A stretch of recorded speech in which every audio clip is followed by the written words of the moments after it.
Hey everybody, how we doing out there? Happy Friday. Great to have you here. Welcome, welcome, welcome. Awesome to have everyone here. I see Lady Ann. How's it going? You're an early check-in today. Lisa, what's going on? Sue, Mark, how you doing? Lisa, great to have you guys as always. Becky, Happy New Year to you as well. Happy New Year, everybody. Great to have you here.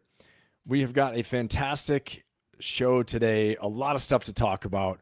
We're going to get this thing going. Okay. And it is going to be a Benathon, a bit of a Benathon. I don't know how long, but we got a lot of stuff to talk about. First of all, we're going to talk about Sam Altman, the CEO of OpenAI. Okay. And we're going to talk about exactly what's going on there. And you saw in the thumbnail, I've got they lied on the top of it. All right. Because there's a lot of things that aren't adding up. And even though we're being told one thing about this OpenAI and about the future with AI, there's a lot of scary stuff, as you guys know, that we have to also take into account, okay?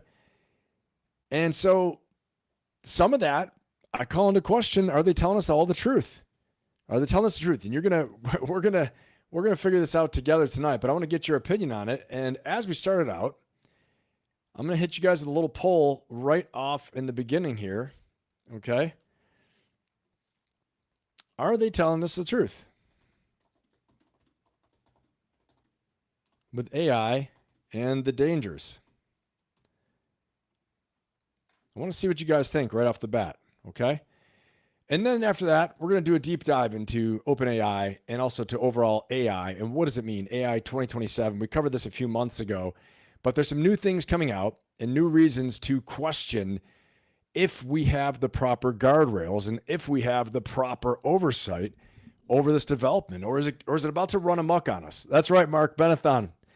Joe, Georgia, what's going on, man? Good to have you here. And then we're going to take a little trip all the way back over to Russia, Ukraine, as we always do. And we're going to see just how much Vladimir Putin has been lying, okay? And about a great many things. So we're going to figure that out.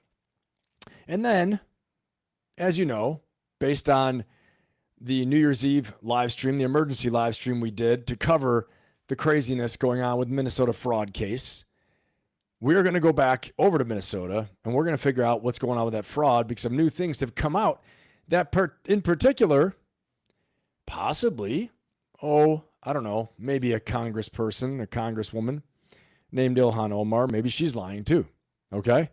And lying a whole lot. Shouldn't surprise anybody. Politician lying. Ben, oh my gosh. Breaking news. Shock the world. But we're going to check that out because I do think, what's up, Cedric? Great to have you, man. I do think there's a lot to talk about, and I was doing the research for the show today, seeing that there are a lot of people misrepresenting things, and some of these things are very dangerous. And I'll tell you, yeah, we should be concerned about the fraud. Yeah, we have to be very, very concerned about the Russia-Ukraine. But possibly the most concerning thing is the lies about the safety of AI. This is something that could literally end the world and make everything else seem like nothing. So we're going to take a good, hard, deep look at that, okay? And what I do want to also take a look at, after we look at the fraud case in Minnesota again, and we figure out what's going on with the lies of Ilhan Omar, okay? Or is she lying or is she not? Let you guys decide. We're going to examine it together, okay? I'm not going to weigh in here. Cody, what's going on, man? Great to have you. Peter Thiel's even more sketchy. Peter Thiel's been a subject of our South Park clips, okay? So stick around for that. And you guys know, as always, stick around to the end for the leadership lessons of South Park and for some of our funny comedy section at the end with some other crazy videos we play, funny videos. But rewinding just a moment, we're going to also talk about the prediction from JP Morgan that we have a 35% chance of going into recession. Okay, that's a 35% chance that we're going to go into a recession, and that there's going to be a K-shaped economy. And what does a K-shaped economy mean? Okay, well, I'll tell you what it means. It means they're going to be, the rich are getting richer and the poor are going to get poorer, unfortunately. Okay, we're going to talk about What does that mean? Why is it happening? And what you can do about it, how you can prepare. Okay. As always, the mission of this podcast, the Ferocious Optimist podcast, and my show, Ben Pappas Show here, is to upgrade your life so we can all learn together, grow together, and improve and live better. Okay. And part of being able to do that is to understand our operating environment, understand the world we live in, the context we're operating in, the enemy situation, the opposing team, the other team's most likely course of action, and how we can get around the pitfalls, the good things, the hard things, the bad things, avoid any unnecessary damage we don't take, okay? We're doing this just like a Marine Corps mission planning session, and this is the context. This is your intelligence briefing, basically, okay? So let's go ahead and let's get right into it. I see the poll. You guys are already answering the poll. I appreciate that. Are they telling us the truth with AI and the dangers? 11% said yes. 89% say no. If you haven't voted yet, please vote. And again, Cody Fisher, great to have you here, man. Sue, great to have you as well. And let's get this thing going. Okay, our opening story. We are talking about OpenAI, artificial intelligence, and are they telling us the truth, okay, about the dangers? Because something very big is about to happen right now. Something very big is about to happen, okay? What's about to happen is that OpenAI is launching a more powerful version of something called Agentic AI. Agentic AI, okay, sounds fancy. I'm not gonna lie to you, Marine, okay? Took me a minute to figure out what the hell is Agentic AI. I was like, this sounds really fancy. I don't know, what is that? What does that mean? All it means is AI that can act like an agent, okay? AI that acts like an agent, and it can do work for you, okay? It can go onto websites, it can click buttons, it can book your travel, and that's available now, ChatGPT 5, and we're going to see that, okay? And a matter of fact, I'm going to click on this, a little bit different in the order I planned, but I want to show this to you guys, all right? Because this is introducing Operator AI, okay? And let me just get this thing corrected here. And so what it can do, all right? So here we are, Operator AI. And what does this exactly mean? Well, what it means is that this is the beginning of Agentic AI, of AI as an agent, okay? And so what does it mean for all of you? If we read this, introducing the operator, this came out January 23, 2025. This is about a year ago, okay? About a year ago, OpenAI launched ChatGPT 5, and they launched this thing called the operator. It's an agent, an AI. It can do work for you, okay? And this was a big deal, and there were a lot of people very concerned about this. Lots of people really excited about it, but lots of people very concerned about it. And you should be concerned, and I should be concerned. Because what does it mean? It means they took our jobs, right? They took our job. So they took our jobs. It means it could take jobs. It could be a part of this K-shaped economy that we're talking about where the rich get richer, the poor get poorer. Because those that are being able to be enabled by the AI economy can continue to make money and continue to win.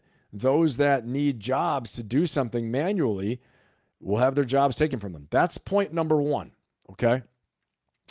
Point number two is that this is also the beginning of AI becoming more and more powerful. This is agent number one, okay?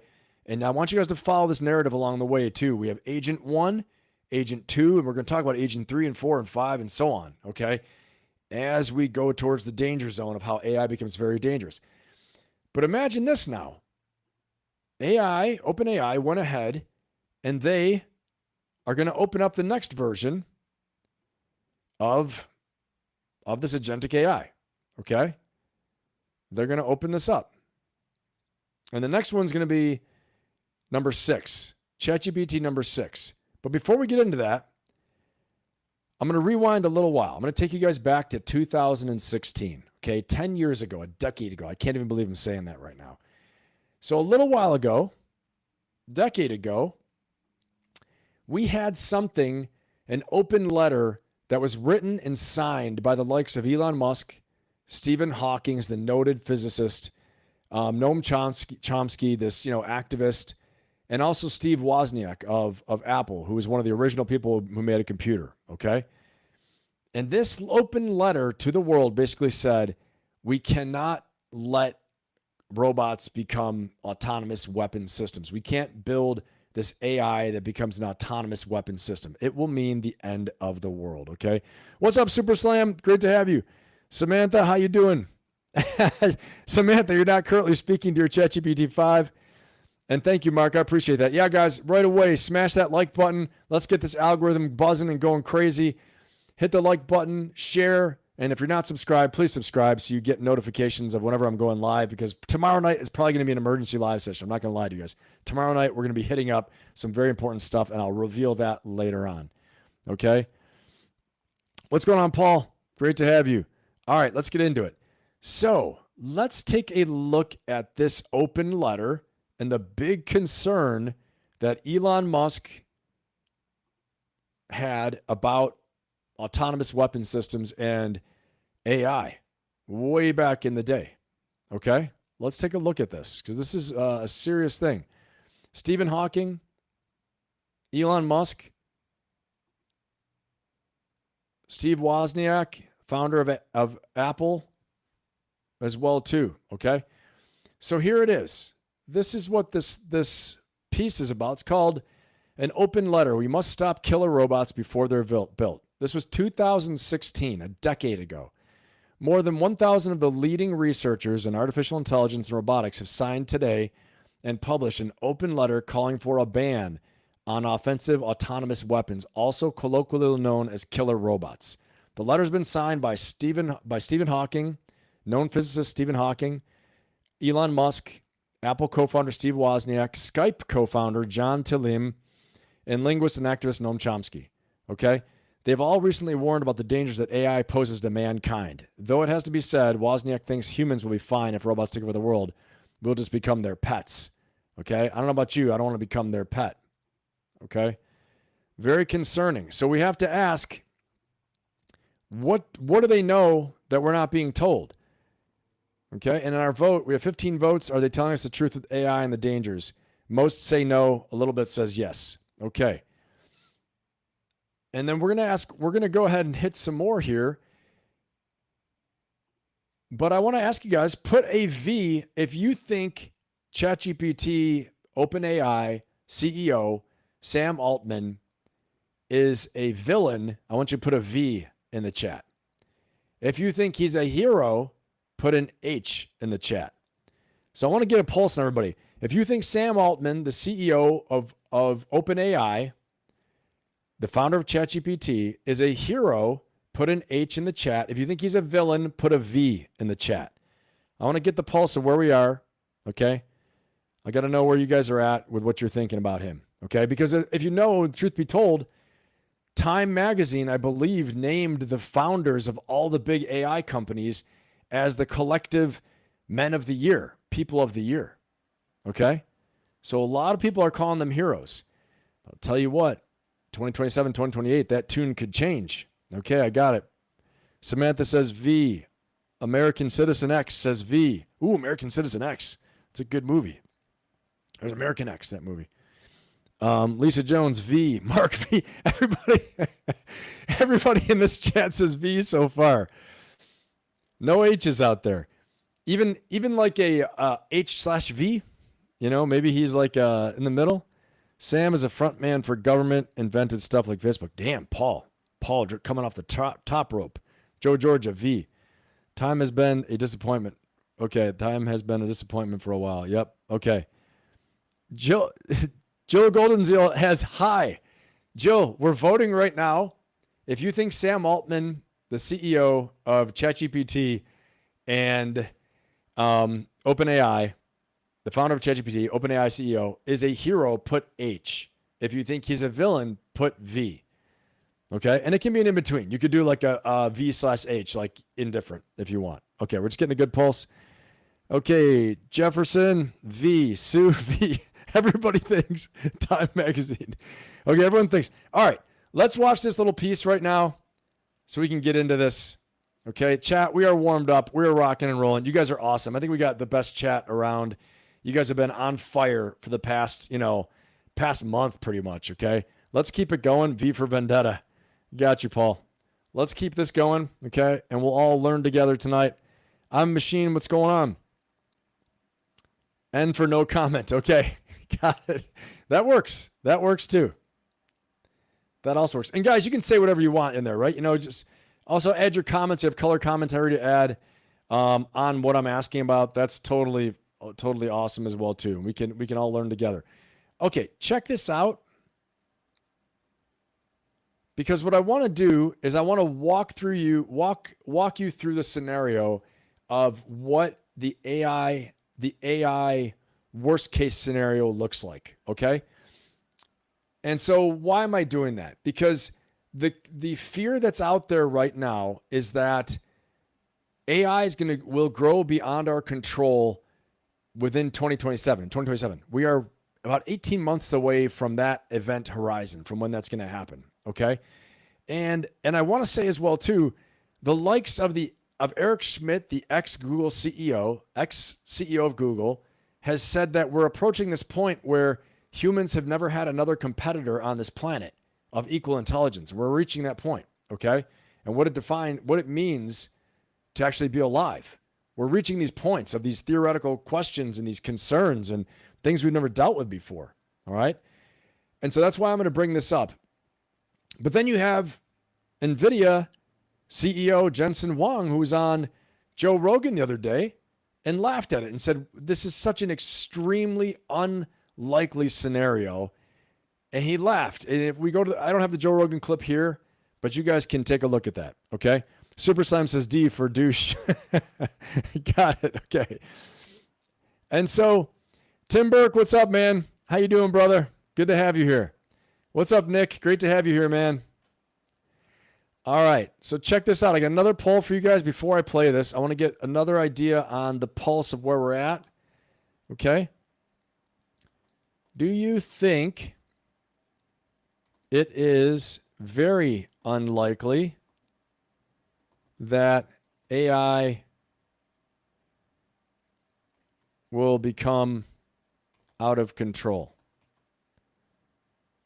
Okay, as NVIDIA CEO said. I'm going to ask you guys this.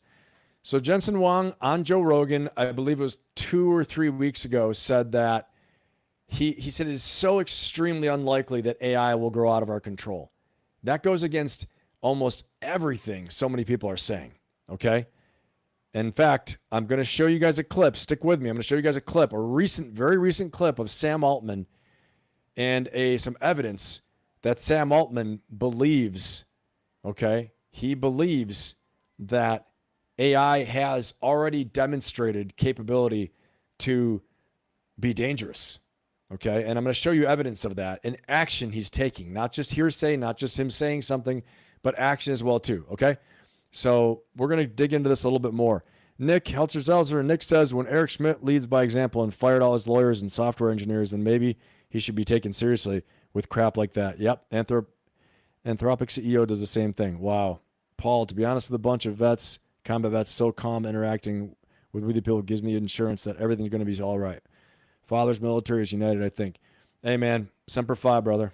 All right. Yeah, Nick, you bring up a good point. All right, let's go ahead and watch this clip. There's just so much to chew on here. And guys, vote in the poll. 50-50 so far, 12 votes, 50-50. Interesting. Okay, well, this will be a really good point of discussion then, this next clip. This is the doomsday scenario, everybody. This is it. Let's take a look at this. So the timeline, just so we're all tracking, is January 2027. Some things have already happened. Namely, Agentic AI has been created. Wow, sounds familiar. Sounds like that's where we're at. ChatGPT 5, January 2025 is created. Agent 1, right? We're still Agent 1. ChatGPT 6, you're going to see very soon, is being released very, very soon. And I'm going to show you that here after this clip. But let's watch this, because this is how many AI researchers, I'll say a group of AI researchers who created this, believe AI could get out of control and yes, also even end the world. Okay, end the world as we know it for humans, not for them, but end humanity. Or as Steve Wozniak said, we become AI's pets. Here we go.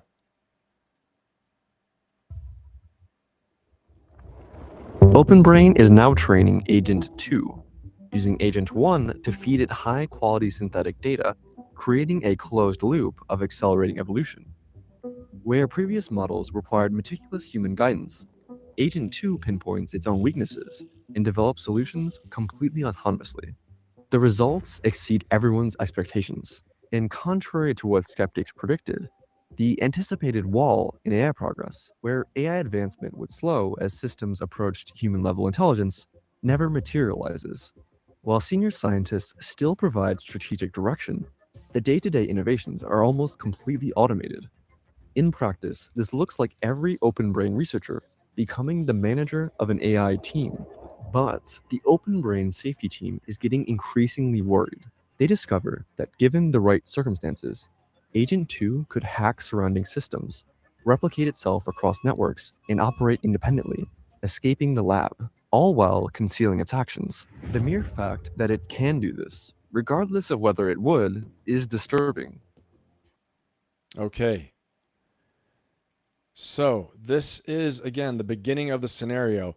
The thing that really struck me, and you guys tell me in the chat what you think, okay? The thing that really struck me was the fact that they said, unlike what most of the research said, that as it reached human levels of intelligence, it would be very hard to surpass that. But instead, as you saw, Agent 1 now training Agent 2 at a speed that human beings can't even train it, teaching it, giving it high quality information and modeling, all these things like that, that it goes so far, it accelerates the learning process, accelerates everything.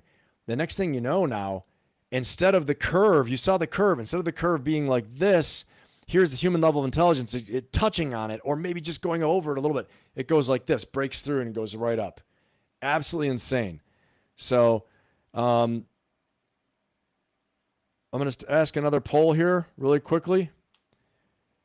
Cody Fisher, thank you so much, man. Very, very, very generous of you, brother. I appreciate it. I'm going to get right to your question here. Thank you so much. Appreciate it, Cody. Very generous of you. It is already uncontrollable. Cody Fisher says, it's already uncontrollable. It will be a lead factor in our downfall. Every name mentioned so far worships Satan and believe they are godlike. I have zero good feeling about it, truthfully. Yeah, I mean, it's honestly, I think what you're thinking is a similar thing to what Elon Musk had said. Stephen Hawking has said it. Steve Wozniak, although he didn't say it would destroy humanity, he said we would become under control of AI. So, point taken, Cody. I'm going to ask another poll for everybody here, and thank you again for the contribution. I appreciate the support, brother. Okay, and so the question I have for everybody is, do you think AI will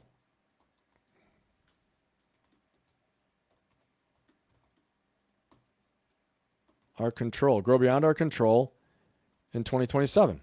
Look what it's already done. You guys tell me. And will we know about it? Will they admit it to us or not? Okay, will they even admit it to us? And again, Cody, thank you so much. Appreciate that. All right, let's go. Let's go. Let's keep looking at this, okay? Because here's the thing. So, someone out there, his name is Sam Altman, seems to think we have a problem. Houston, we have a problem. Okay? And I'm going to show this to you guys because honestly, it's nuts. It's actually factually nuts. It's actually factually crazy to me.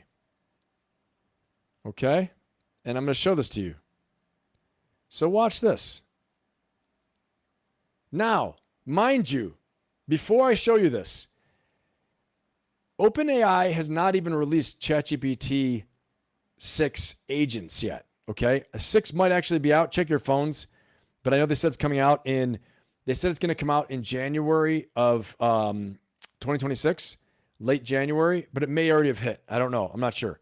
But I will tell you something. I'm going to tell you something right now. The agentic AI part of that, I don't believe has been released, because watch this. Okay? So it's not even been released, and watch what he says. Check this out. Sam Altman flags risks as AI agents begin exposing critical vulnerabilities. Okay?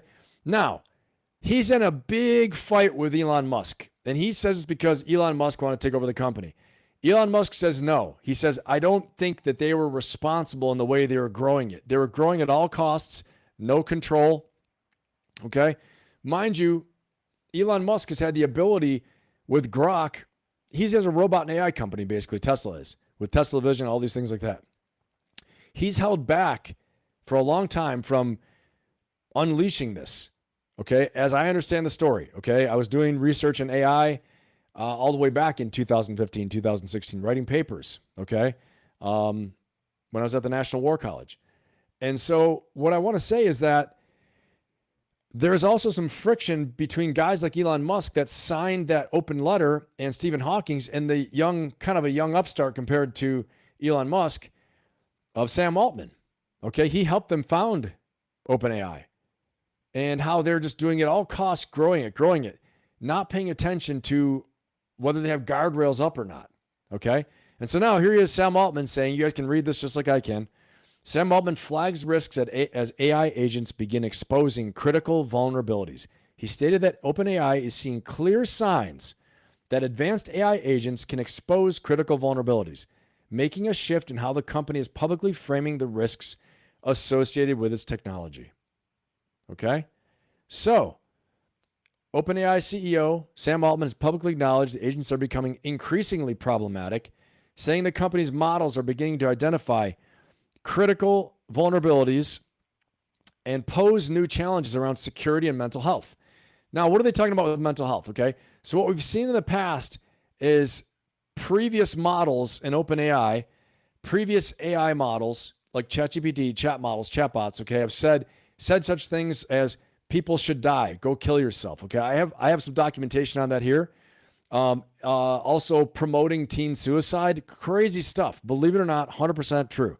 Okay, and I've seen some of the documentation on this, and at least the research and evidence that has been done, as much research as you can get, as much evidence as you can get. Okay, and so, and yet, they're still releasing this next agent version.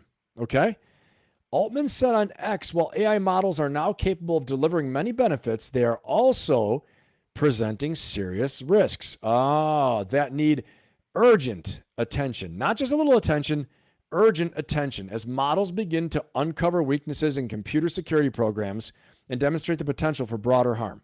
Okay, so they're hiring a very, very well-paid head of preparedness, they're calling it. Okay, they're hiring someone for I think it's like $1 million a year or something, $500,000 to $1 million a year salary to be the head of preparedness for OpenAI.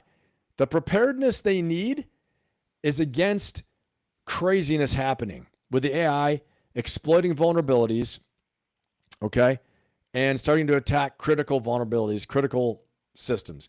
Now, in the military, there's something we used to talk about called a SCADA system, okay? These are the systems, the little computer systems that run like valves in major cities, city power grids, things like that. Okay. This has always been an area of concern.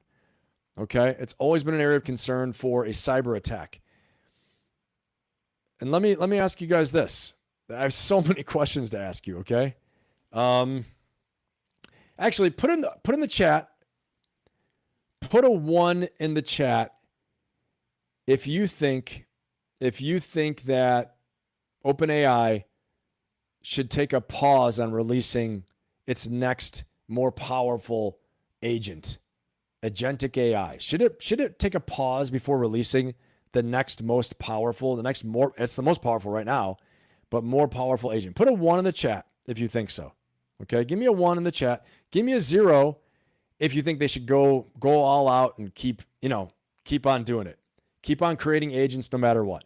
Give me a 1 in the chat if you think OpenAI should slow down, and give me a 0 if you think no, OpenAI should go ahead and keep on putting out as many agents as possible. Hey, Doc, what's going on? Good to have you here.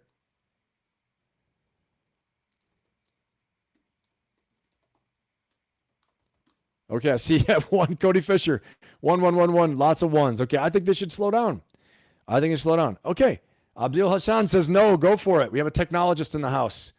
You know, and honestly, Abdul, Jensen Huang from NVIDIA thinks the same thing that you're saying with a 0. He's saying we got to push, we got to go. And there's good reason to. There's some good reason, strategic reasons, namely China, right? Or as President Trump says, China, mainly China, okay?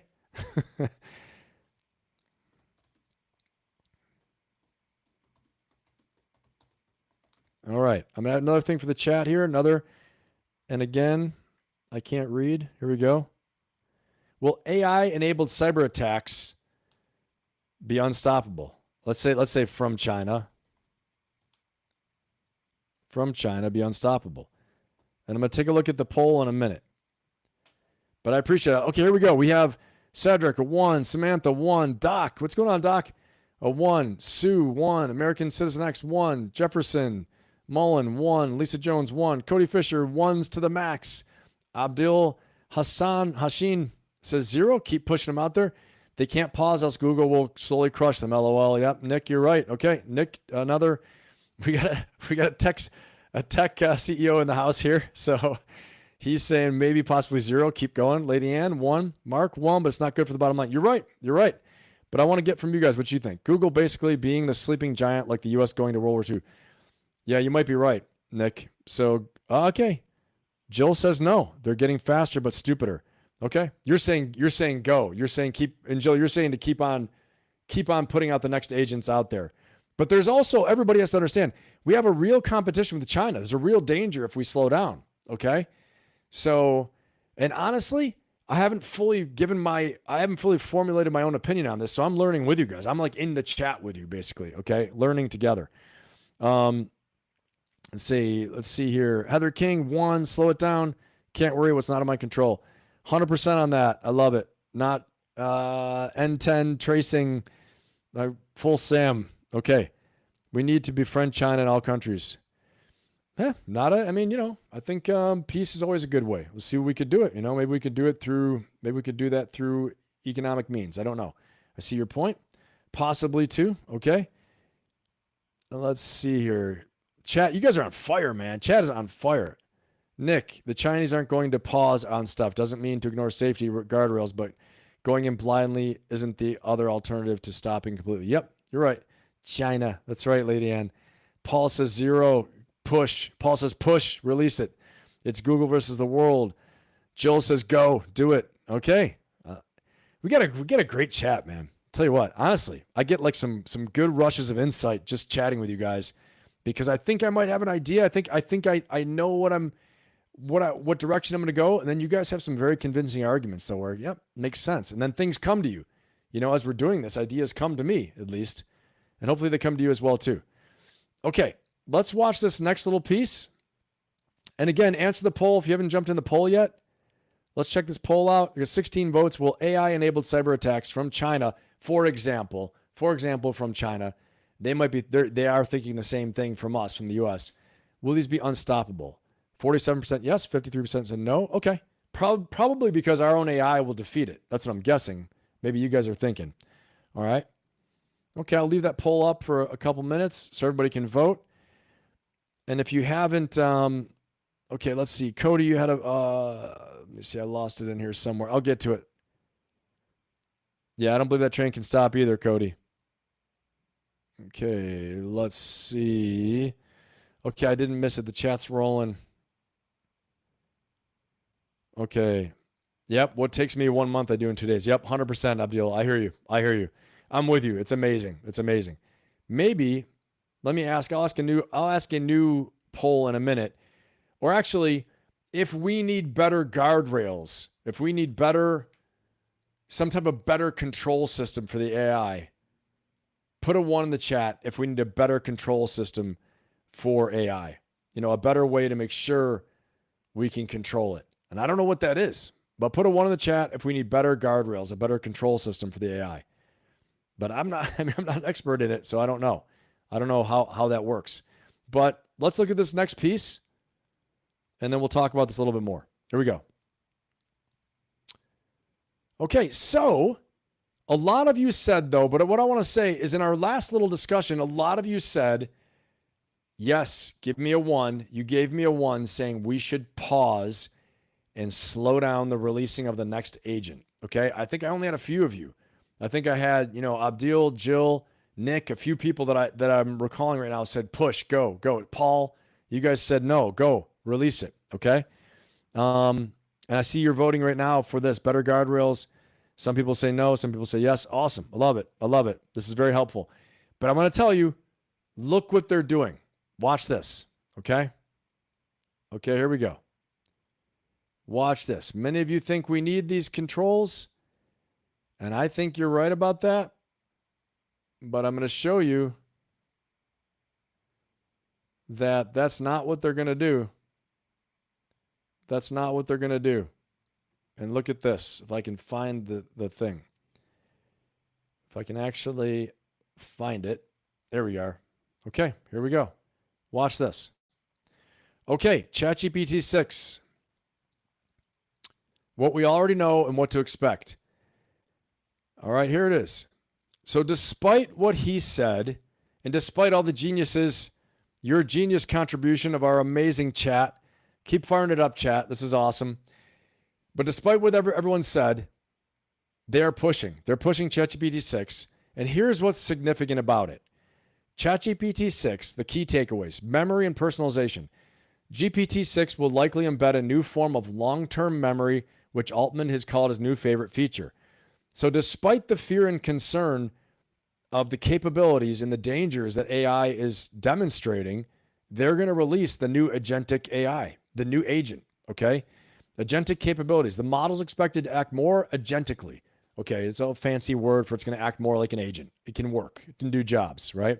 Autonomously breaking down and completing multi-step workflows.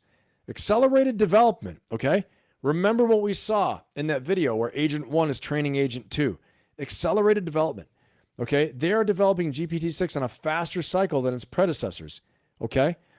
Altman hinting at a launch much sooner than the 2-year gap between GT4 and GT5, GPT-4 and GPT-5, okay? So you have to understand that they are going to push with this. They're going to push with this, and that's the big thing to understand. And it's supposedly happening this year. That's what they're saying. Supposedly this is going to happen this year. Okay. And our poll, 21 votes. Will AI-enabled cyber attacks from China be unstoppable? Most say no. Okay, good. Awesome. Awesome. All right. Let's watch this next little video here in a second. I'm going to get to the chat. We got a lot of stuff going on in the chat. Nick says there are only so many entities with the resources required to actually research and run this stuff. So it's not like there are a huge amount of parties to coordinate something between them. Yep, very true. Let's see. I think, Tim, I saw something in there from you at some point. Tim, there we go. I wonder, with all we've learned about neuroplasticity, could AI actually supercharge our brains? I mean, I think that's what Elon Musk would say. Elon Musk says this with Neuralink. And I was going to add that in here, but it just started getting too unwieldy. I've literally, guys, it's like a freaking control room in here. I have so many windows open, and finding them takes a second. But Tim, I think you're right. I think at some point it will benefit us. Billy Stillman, question. My stepson is being deployed with the U.S. Navy in February. His orders say Spain. Are we good with Spain? Yeah, totally. Road to Spain is going to be the best time he's ever had in his life. Trust me. He's about to go to like the southern coast, the Spanish coast, and he's going to have a great time, Billy. Oh my gosh. If you can, go visit him. go see him. It's going to be amazing. Honestly, it's going to be amazing. Okay. He's going to be good. That's like a once in a lifetime type of deployment. You don't always get those. It's fantastic. All right, Nick, there's literally no way for profit entity with ton of investor money behind it. It can elect to pause if they're not profitable. None of them are and want more investor money. Got it. Okay. Let's see here. Tim, I'll check out Superhuman Doc. Okay. Got it. Okay. Here we go. All right. Let's watch this next one here, guys. and then I'll have another poll for you guys in a minute. Chat is on fire. Appreciate you guys as always. Remember to like if you haven't liked this video yet. Like, smash the like button. Subscribe if you're not subscribed. Okay, I'm always surprised at how many people will watch but aren't subscribed. Okay, and it doesn't cost you anything just to subscribe. It really helps me out, helps the channel out, helps us to grow, helps us on our mission. And we're trying to reach as many people as possible. Again, the purpose of this channel is to upgrade our lives, upgrade your life, and anybody that's watching, provide content that's going to make a difference. And then also share as well too. I appreciate the likes, everyone. Yeah, I know, Doc, right? Doc, I'm so jealous too. Exactly. All right, let's watch this next little video. The plot thickens. Okay. Here we go. So we want to know then, how exactly can AI destroy? How could it destroy humanity? What are they really talking about? This is how it just might happen, okay? This is how it might happen. I'm going to play this for you guys. It's a scenario that's called AI 2027. And I think it's worth us taking a look at. Have you guys seen this yet? I'm just going to get a little poll here. If you've seen... Actually, put a 1 in the chat if you've seen AI 2027 yet.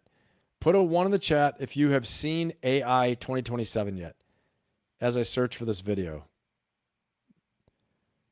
Okay, that is embedded somewhere. Here we are. Okay, I got it. Put a 1 in the chat if you have seen AI 2027 yet. I want to make sure I understand where we're at with our understanding of all these things. Okay. Billy Stillman says VVV all the way. Hey, thanks, Abdul. Appreciate it, man. Samantha, the correct way to do this, and it will give you perfect results, and then proceeded to tell me how. Yeah, that's pretty darn good. That's pretty good. Okay. All right, let's keep rocking and rolling here. All right. So this, everyone, this is the scenario, is the description of how AI could actually end humanity. Okay? Here we go. Watch this. If you haven't seen this yet, this is pretty intense. To superintelligence. The scenario predicts that it takes only a few more months for OpenBrain to build Agent 4, the world's first superhuman AI.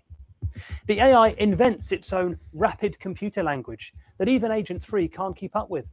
Researchers imagine that the diminished safety team are now frantic. Agent 4 seems only interested in gaining knowledge and doesn't care as much about the morals and ethics of its predecessors. They catch it secretly working to build a new model, Agent 5, aligned to its own goals. The safety team urges the company to bring back the more compliant Agent 3, but others successfully argue it's too risky with DeepScent gaining. The scenario predicts that Agent 4 and Agent 5 work in tandem. Hey, just so you understand, DeepScent is China's OpenAI. Okay, DeepScent is China's version of OpenAI, and you see they're calling it OpenBrain. This is supposed to be OpenAI. Okay, let's keep going. The scenario predicts that Agent 4 and Agent 5 work in tandem to secretly build a world where it can accumulate resources and expand knowledge. The paper predicts that everything will start positively. Revolutions happen in energy, infrastructure, and science. Hugely profitable inventions are launched, making trillions for OpenBrain and the US. In this scenario, Agent 5 begins basically running the US government. It speaks through engaging avatars, the equivalent to the best employee ever, working at 100 times speed. The anger here is palpable as protesters march against OpenBrain. Protests about job losses pick up pace, but the AI's expertise in economics means people are given generous universal income payments. So most... Okay, so I've covered this before with Elon Musk having made predictions that through AI, through the abundance created through AI and the economic boom, there'll be such a windfall profit that they can provide payments for people and they don't have to work anymore. Work will be optional within about, 5 or 10 years. Okay. So I know that might sound awesome to a lot of people, but we'll see. The plot thickens a bit and things aren't as great as they seem. as the AI gets stronger and stronger. So as you guys saw, once it goes beyond agent 1, it's trained agent 2. Agent 1 and 2 are still active. Agent 2 trains agent 3. Once they have all of these agents alive and working, they create the next agent 4 that becomes out of control and on its own goes ahead and creates agent 5, right? From what he just said. And that's when it's working beyond the capability of any human beings, influencing the government. It says running the government at that point. Okay. And that's like the beginning of the end. Okay. So crazy, crazy stuff. But let me get any questions you guys have in the chat. Put them in the chat. Okay. And I want to ask you guys, do you think this is real? Do you think this is a possible scenario? Is this bullcrap? Okay. Do you think this is a possible scenario? Do you think that this AI 2027 scenario is possible? Do you think it's possible? Let me even ask that. It's anything almost is possible, but I really want to say, is it probable? Okay, 50-50. Yes, no, yes, no. Okay. Okay. More trending towards yes right now. All right. Got it. Okay. All right. Get a little opinion on that. Okay. See you, Joe. Thank you.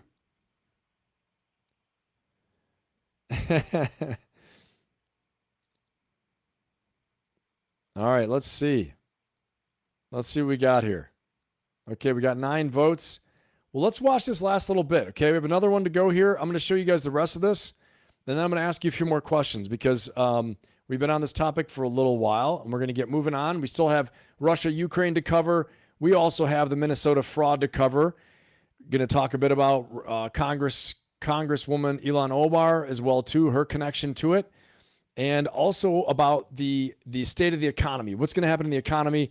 This K-shaped economy they say it's going to happen, and what you can do about it. So we got a lot more to cover, and obviously you stay towards the end. Stay until the end. We're going to have our leadership lessons of South Park. It's going to be absolutely awesome. All right, so go ahead, make sure you vote in the poll, so I know what you guys think about this. So we can all learn together. We got 11 votes so far. We got a lot more people in the chat, though. Let me get your vote on this. And I'm going to update this thing in a minute. All right. Love Minnesota. Okay, here we go. The next one. Okay, the next part of this. Next part of the Open AI. AI 2027. Here we go. Let's watch this, okay? And then I'm going to ask you guys, a real question here about this. Okay? Really fast, but before I do that, I just saw something come through from Cody. Let's see here. Okay, Cody, $10. Thank you so much. $10 from Cody Fisher. I appreciate it, brother. Thank you for your support. Absolutely, absolutely awesome. Cody says the one we need to expose and without question, not let get any more power is Alex Karp. He is the one pushing, testing all of Palantir's technology in Gaza. Interesting. Well, put it in the chat what you know about Alex Karp, and maybe we can do a little research in our session tonight, maybe a little bit later. But throw it in the chat what you know about Alex Karp because I don't know much about him. Cody's saying that, and guys, jump in there. You can reply to Cody, and you can comment in the chat about this, and we can have a discussion. I appreciate you commenting, Cody. Thank you, and thank you for your support. Thank you so much. Okay. Thanks. I appreciate it. You love the South Park clips. Yeah, they're good. They're good ones. Some of them are wild, man. I don't always watch the whole thing, and then all of a sudden I put them on. I'm like, what the hell did I have here? This is crazy. All right, let's rock and roll. Let's watch this. What the military is using is not a large language model. Yeah, you're probably right. Propaganda. You're probably right. Okay, let's keep on rolling here. Let's watch this one. This is the second part of this AI 2027, and it really paints the picture of the end of humanity and how this could work, okay? And I want to make sure we see this so we can discuss it. And we understand that, again, just like in the thumbnail, I said, they're lying. They lied, right? Is Sam Altman lying? Do they know more about the dangers of AI than they're saying? Are we in danger? Jensen Huang says no. Joe Rogan was like, what do you mean no? Everyone's saying it. He's like, I don't think so. So, I mean, and I got to ask this. Before I do this, I got to ask you guys. Because here's the line of logic, right? So we got so many people saying it's dangerous. Stephen Hawking, Elon Musk, Steve Wozniak, all these other people saying it's dangerous and get out of control. Eric Schmidt, CEO, the CEO of, former CEO of Google, right? Eric Schmidt saying it. Who else is saying it? Okay. Lots of other people. The founder of AI, the original founder, I forgot his name on top of my head right now. He's saying AI has grown far beyond what he thought in 2025 alone. He said, look where we've come. He said, you think we're going to be able to keep control of this? Okay. And so the question I have is Jensen Huang lying to us? He seems very convicted, or is he lying to himself, therefore lying to us? And is Sam Altman lying as well too? And they know the dangers. They just don't care. They're just racing as fast as they can. You know? Tell me what you guys think tell me what you think in the chat. Give me a one if Sam Altman and Jensen Huang know it's dangerous and they're just lying. They know it's dangerous and they're just lying. And give me a 0 if they're not lying. Okay? You guys tell me in the chat. Give me a 1 if you think Sam Altman and Jensen Huang from NVIDIA are both lying. Okay? And when I say lying, I think, first of all, they're lying to themselves. And they're ignoring the dangers. Okay? So they're lying. Okay? But in a way that they're lying to themselves first. Okay? And then put a 0 if you don't think so. 1, danger. Yeah, I mean, Cedric, I think as I'm saying this, I'm like, I asked myself, okay, this might sound kind of funny, but I'm letting you guys in on my internal dialogue. Okay, my internal dialogue says, well, Ben, why would they lie about this? What do you mean, stupid? Why would they lie about it? Okay, self-talk, right? I get better self-talk. Well, what do you mean, Ben? Why would they lie about it? Jensen Huang has $1 trillion company, right? Of course, if he says AI is dangerous, he'll get controlled by the government. He's shut down, right? If Sam Altman says, yeah, I found some really dangerous things, he's going to get cut down by the government and get shut down and lose all their money. They're not going to be the most powerful people in the world because right now, just like my thumbnail said, these are the AI overlords. These are the AI overlords right now. Okay. Don't forget to like, subscribe, and share this episode. Let's get this, get the word out on our live stream. Okay. And get this chat fired up, but put a 1 if you think they're lying to themselves and lying to us about the dangers, and put a 0 if they're not. Okay. And we're going to discuss that in a minute. Keep answering that question. We're going to discuss that in a second after we watch this next one right here. Okay. And again, I appreciate everyone's support. Cody Fisher, thank you so much for your support. Generous contributions. And I appreciate everybody that's contributed in the past as well too. And I'm always grateful for it. I always appreciate it. It helps out the channel for sure. All right, here we go. Let's watch this next part. Part 2. Part 2, if I can find it. All right, here we are. Okay.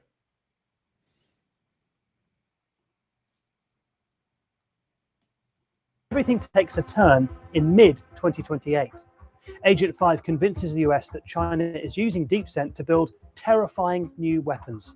The AI is given authority and autonomy to create a superior army.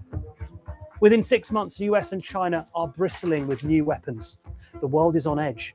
But a peace deal will be reached, thanks mostly to the US and Chinese AIs making a deal to merge for humanity's betterment. In the scenario, the AIs form a consensus model, but its secret goal is to expand and gain knowledge. Years go by and humanity is happy with their new AI leaders. There are cures for most diseases, an end to poverty, unprecedented global stability. But eventually, the AI decides that humans are holding it back.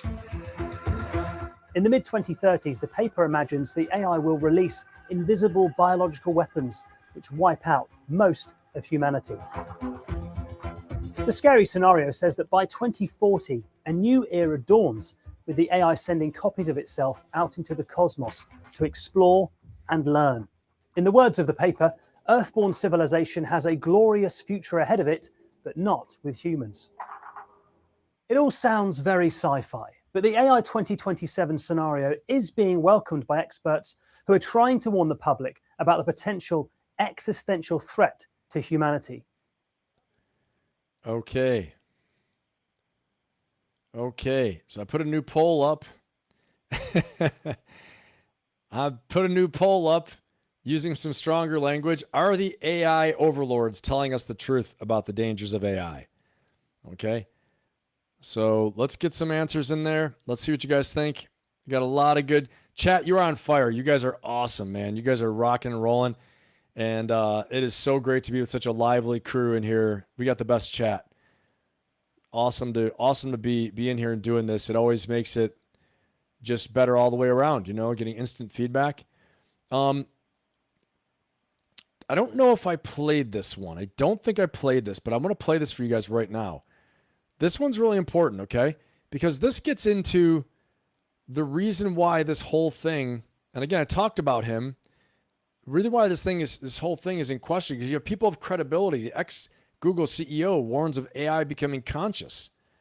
It lends more credibility to the AI 2027 theory and the theories of it becoming dangerous, becoming a no kidding apex predator competitor of humanity. So check this out. Watch this. 20 years ago when we first started working on this is Eric Schmidt, the ex-Google CEO. What does it mean to be human in the age of AI? What does it mean to be a child, to an adult, to be a leader?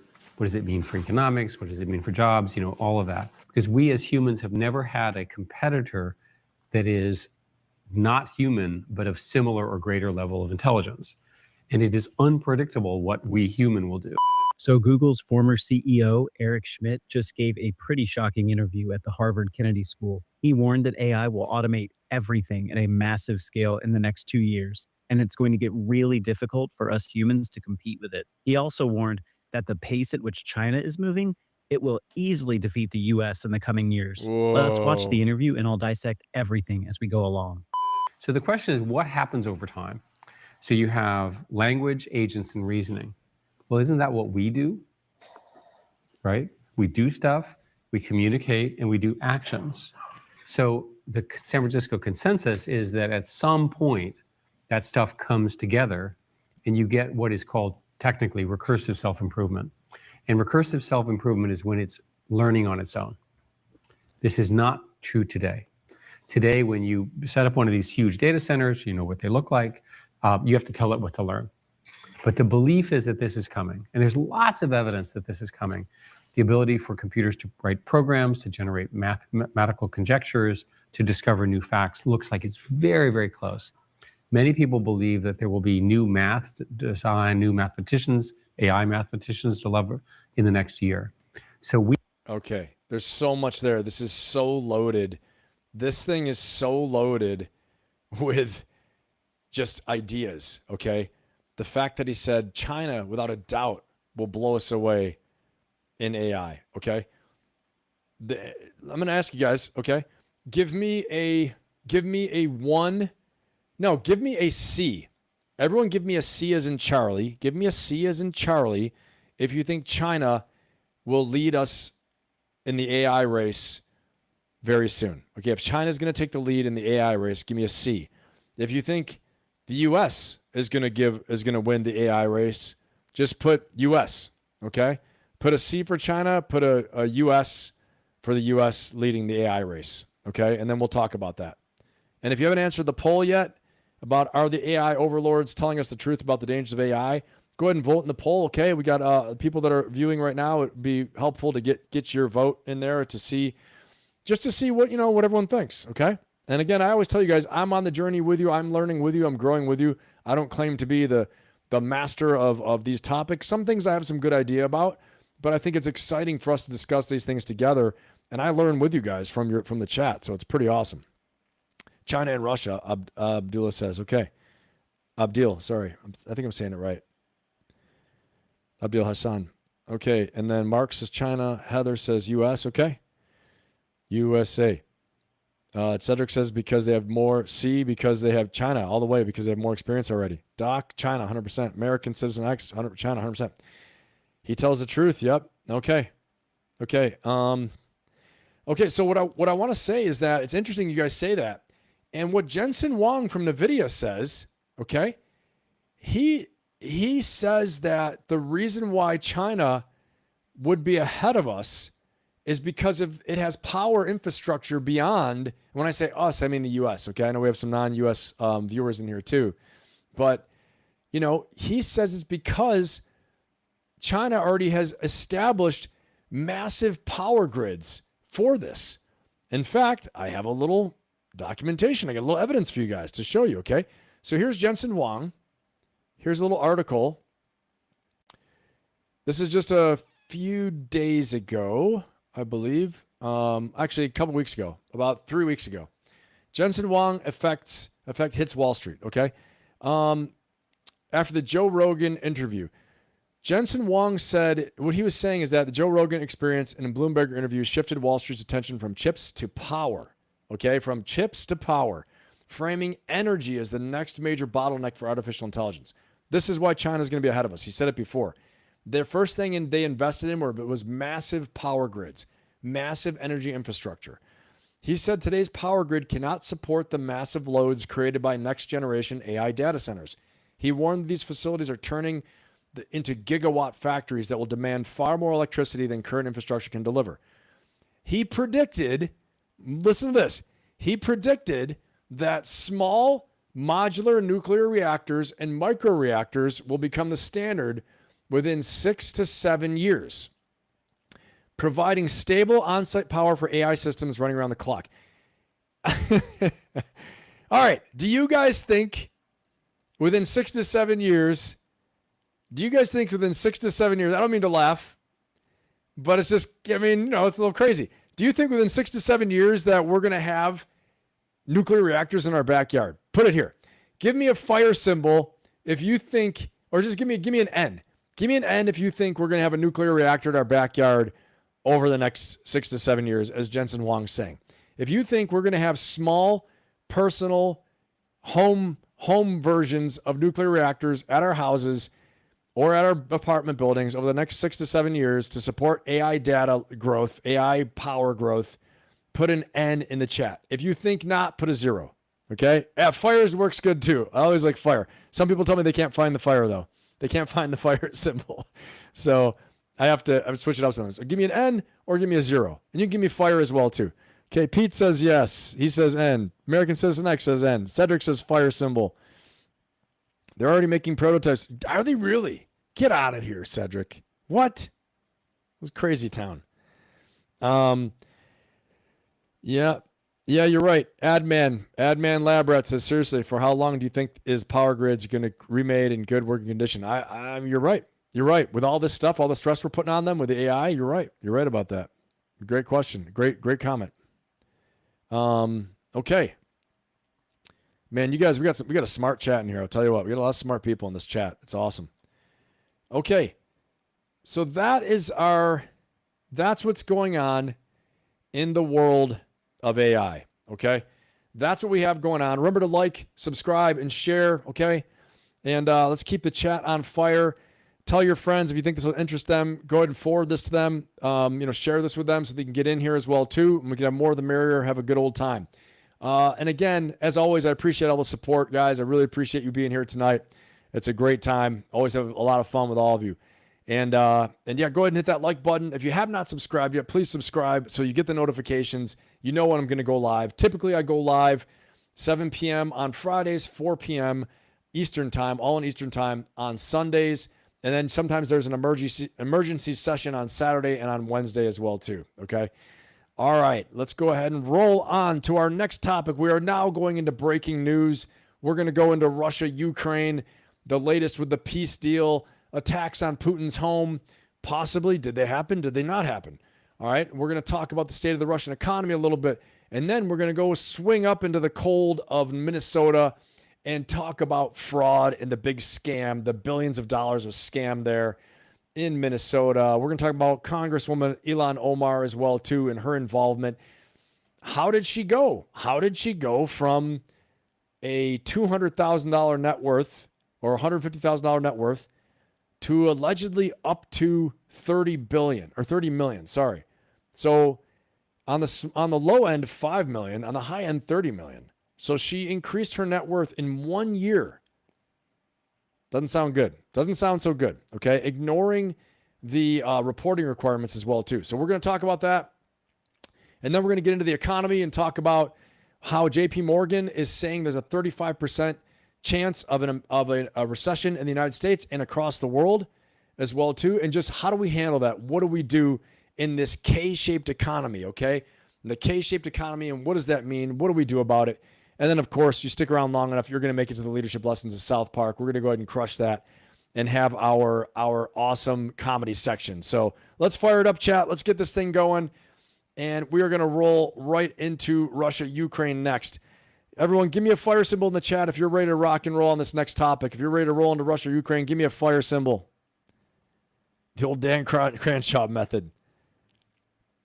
I love it. Go ahead and give me that fire symbol in the chat, and I'll know everyone's ready to roll and go on to our next topic here. Here we go.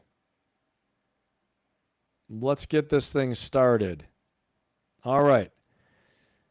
So I got this first video from Zelensky is talking about Ukraine and what they want out of the peace deal. Okay, I got some fire symbols. I appreciate you, Cedric. All right, Cody. Let's go, Sue. Let's go, I'm Machine. We are ready to rock and roll. Here we go. Check this out. Мирна угода готова на 90%. The peace agreement is 90% ready. 10% remains, and that is far more than just numbers. That 10% contains, in fact, everything. That is the 10% that will determine the fate of peace, the fate of Europe and Ukraine, how people will live. 10% to save millions of lives. What does Ukraine want? Peace? Yes. At any cost? No. We want the end of the war, not the end of Ukraine.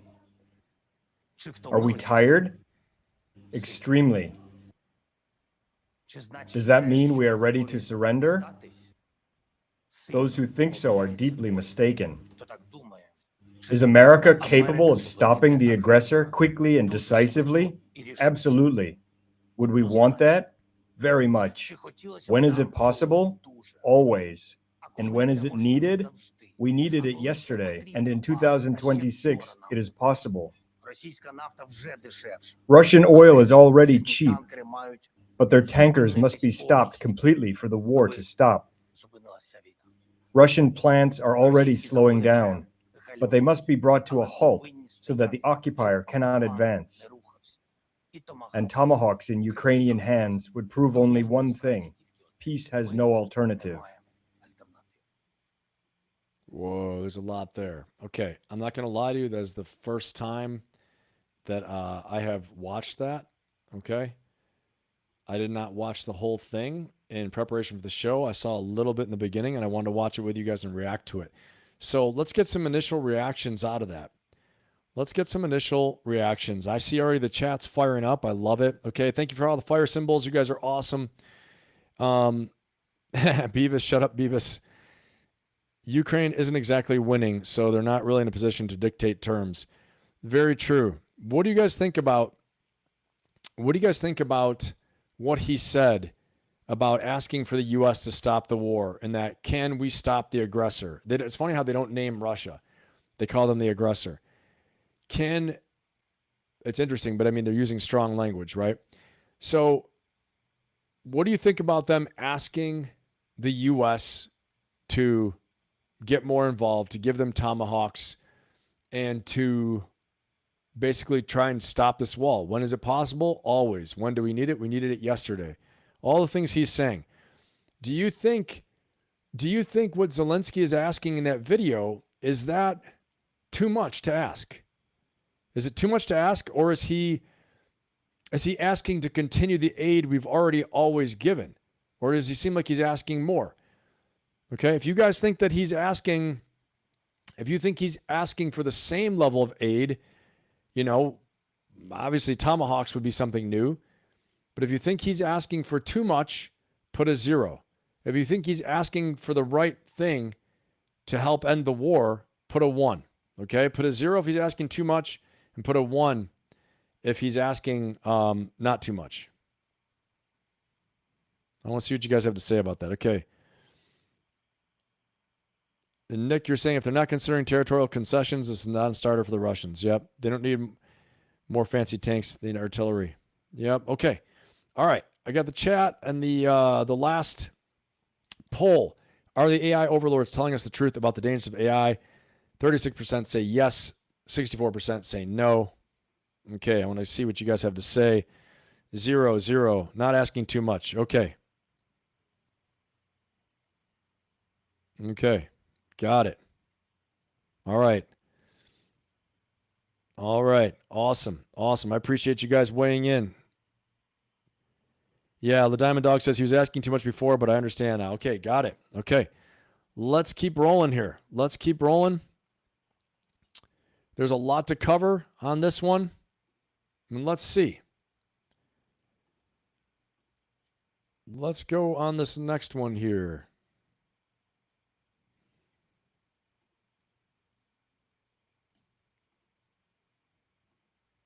Okay. Now check this out.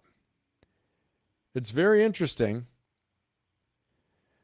Russia doubles down on claim of Ukrainian attack on Putin residents, but offers no concrete proof. Okay. So they are saying that Ukraine launched an attack on Putin's residents. Why would they do this during the peace talks? Why would they do this during talks with the U.S.? Do you think they're doing it to distract, take away from credibility, and distract from the talks? You guys tell me in the chat what you think, okay? Or do you think that this really happened? They're doubling down on it, saying that Putin has repeated claims that Ukraine launched a massive drone attack on Monday targeting one of Russian Vladimir Putin's residents, with the military offering new comments on the alleged attack. The Russian Defense Ministry published a video of a soldier standing over some drone wreckage. Okay? Do you think it's true? Do you think this happened? Or not? Or do you think that they're lying? What do you guys think? And why would they lie? Why would they lie? Let me see. I'm going to put a little poll here. All right? Is Russia telling the truth about the drone attack on Putin's residence? And I'm going to release some more information here that could influence your decision. So as you're voting, understand that some new stuff's going to come out. Okay? There you go, Nick. Okay. Only way they'd turn the tide is if we fired them. Okay. Halter Zeltzer, Nick says, if it did happen, then it could be an excuse to not accept the terms or get the Russians to back out. Boom. Smart guy. Love it. Very good. What do I think? So I'm going to play some more. Before I tell you what I think, I'm going to play a little bit more. Okay. I don't want to give everything away. Adman. I don't want to give everything away just yet. And then I'll tell you what I think in a second. Okay. Let's watch this next one. Because I got to keep you in suspense a little bit, right? I got to keep you in a little bit of suspense here. Let's see. All right. Here we go. Check this out.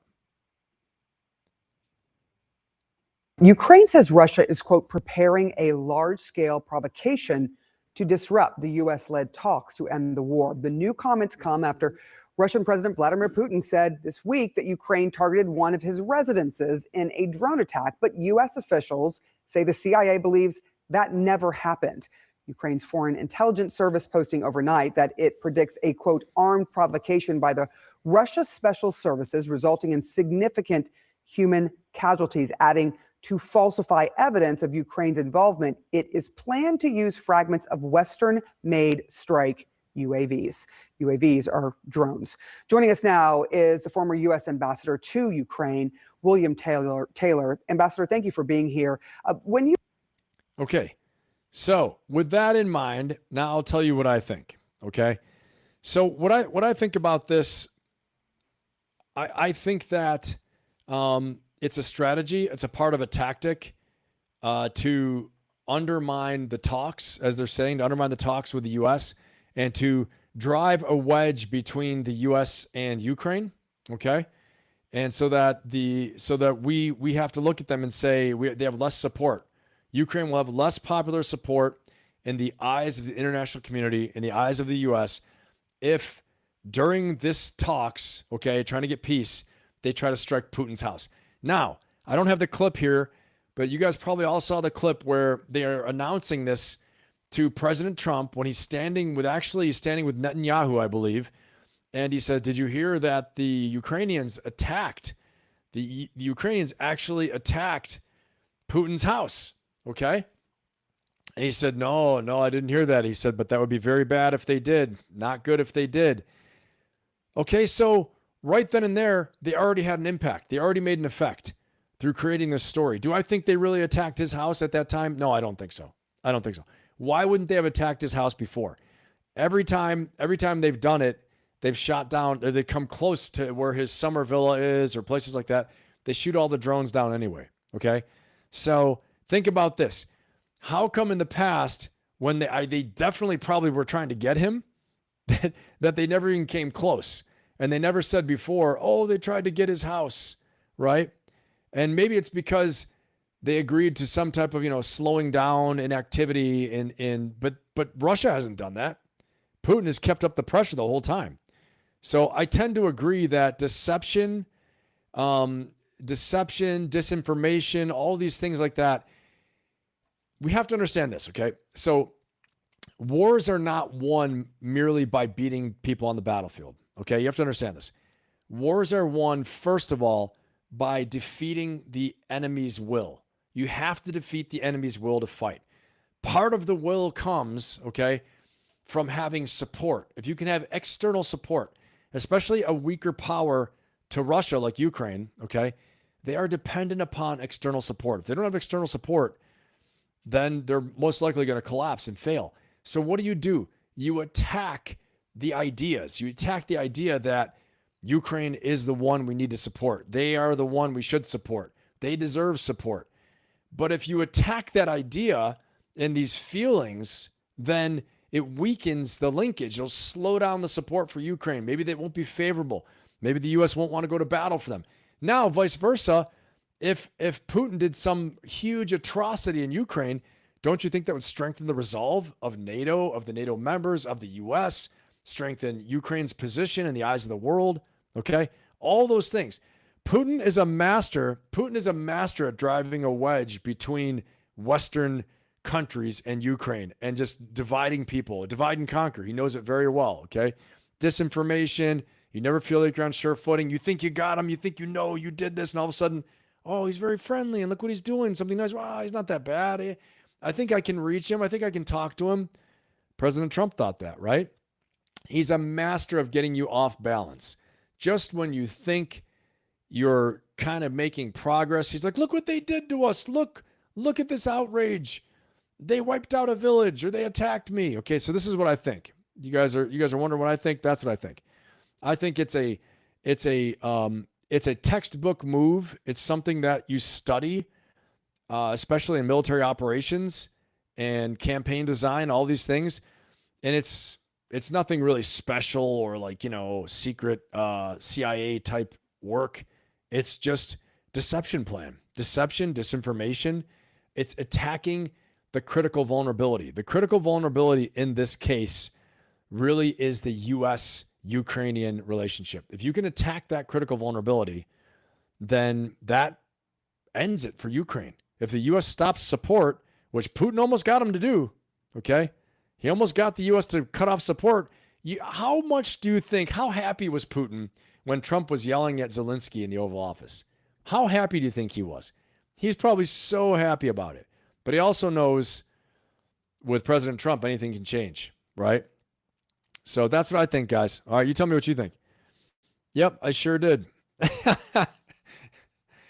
Okay, let's keep on going. Controlling the narrative. That's right, unsecure signal. That's it. You got to do it. You got to do it. Putin does not have to lie. No, he does not have to, but he chooses to, I believe. It's a tactic and a strategy. It's a strategy. He is savvy, you know. He's operating in a different planet and a different level than any of us, for sure, at for what he needs to do in order to keep power. Make no mistake. All right, let's keep on going. Let's keep on rolling here. In our poll, we have, is Russia telling the truth about the drone attack on Putin's residence? 35% say yes, 65% say no. Awesome. Okay. Let's get this one. Let's get a new poll. All right. New poll. Should the U.S. provide more support to Ukraine? Weapons, money, Tomahawk missiles.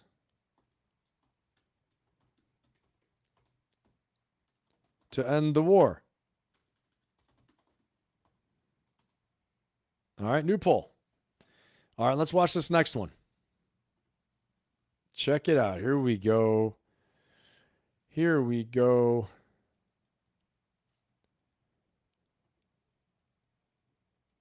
Let me make sure I've got all my ducks lined up here. All right, watch a little bit more of this one. I think there's a little bit more of good information here coming out from the ambassador.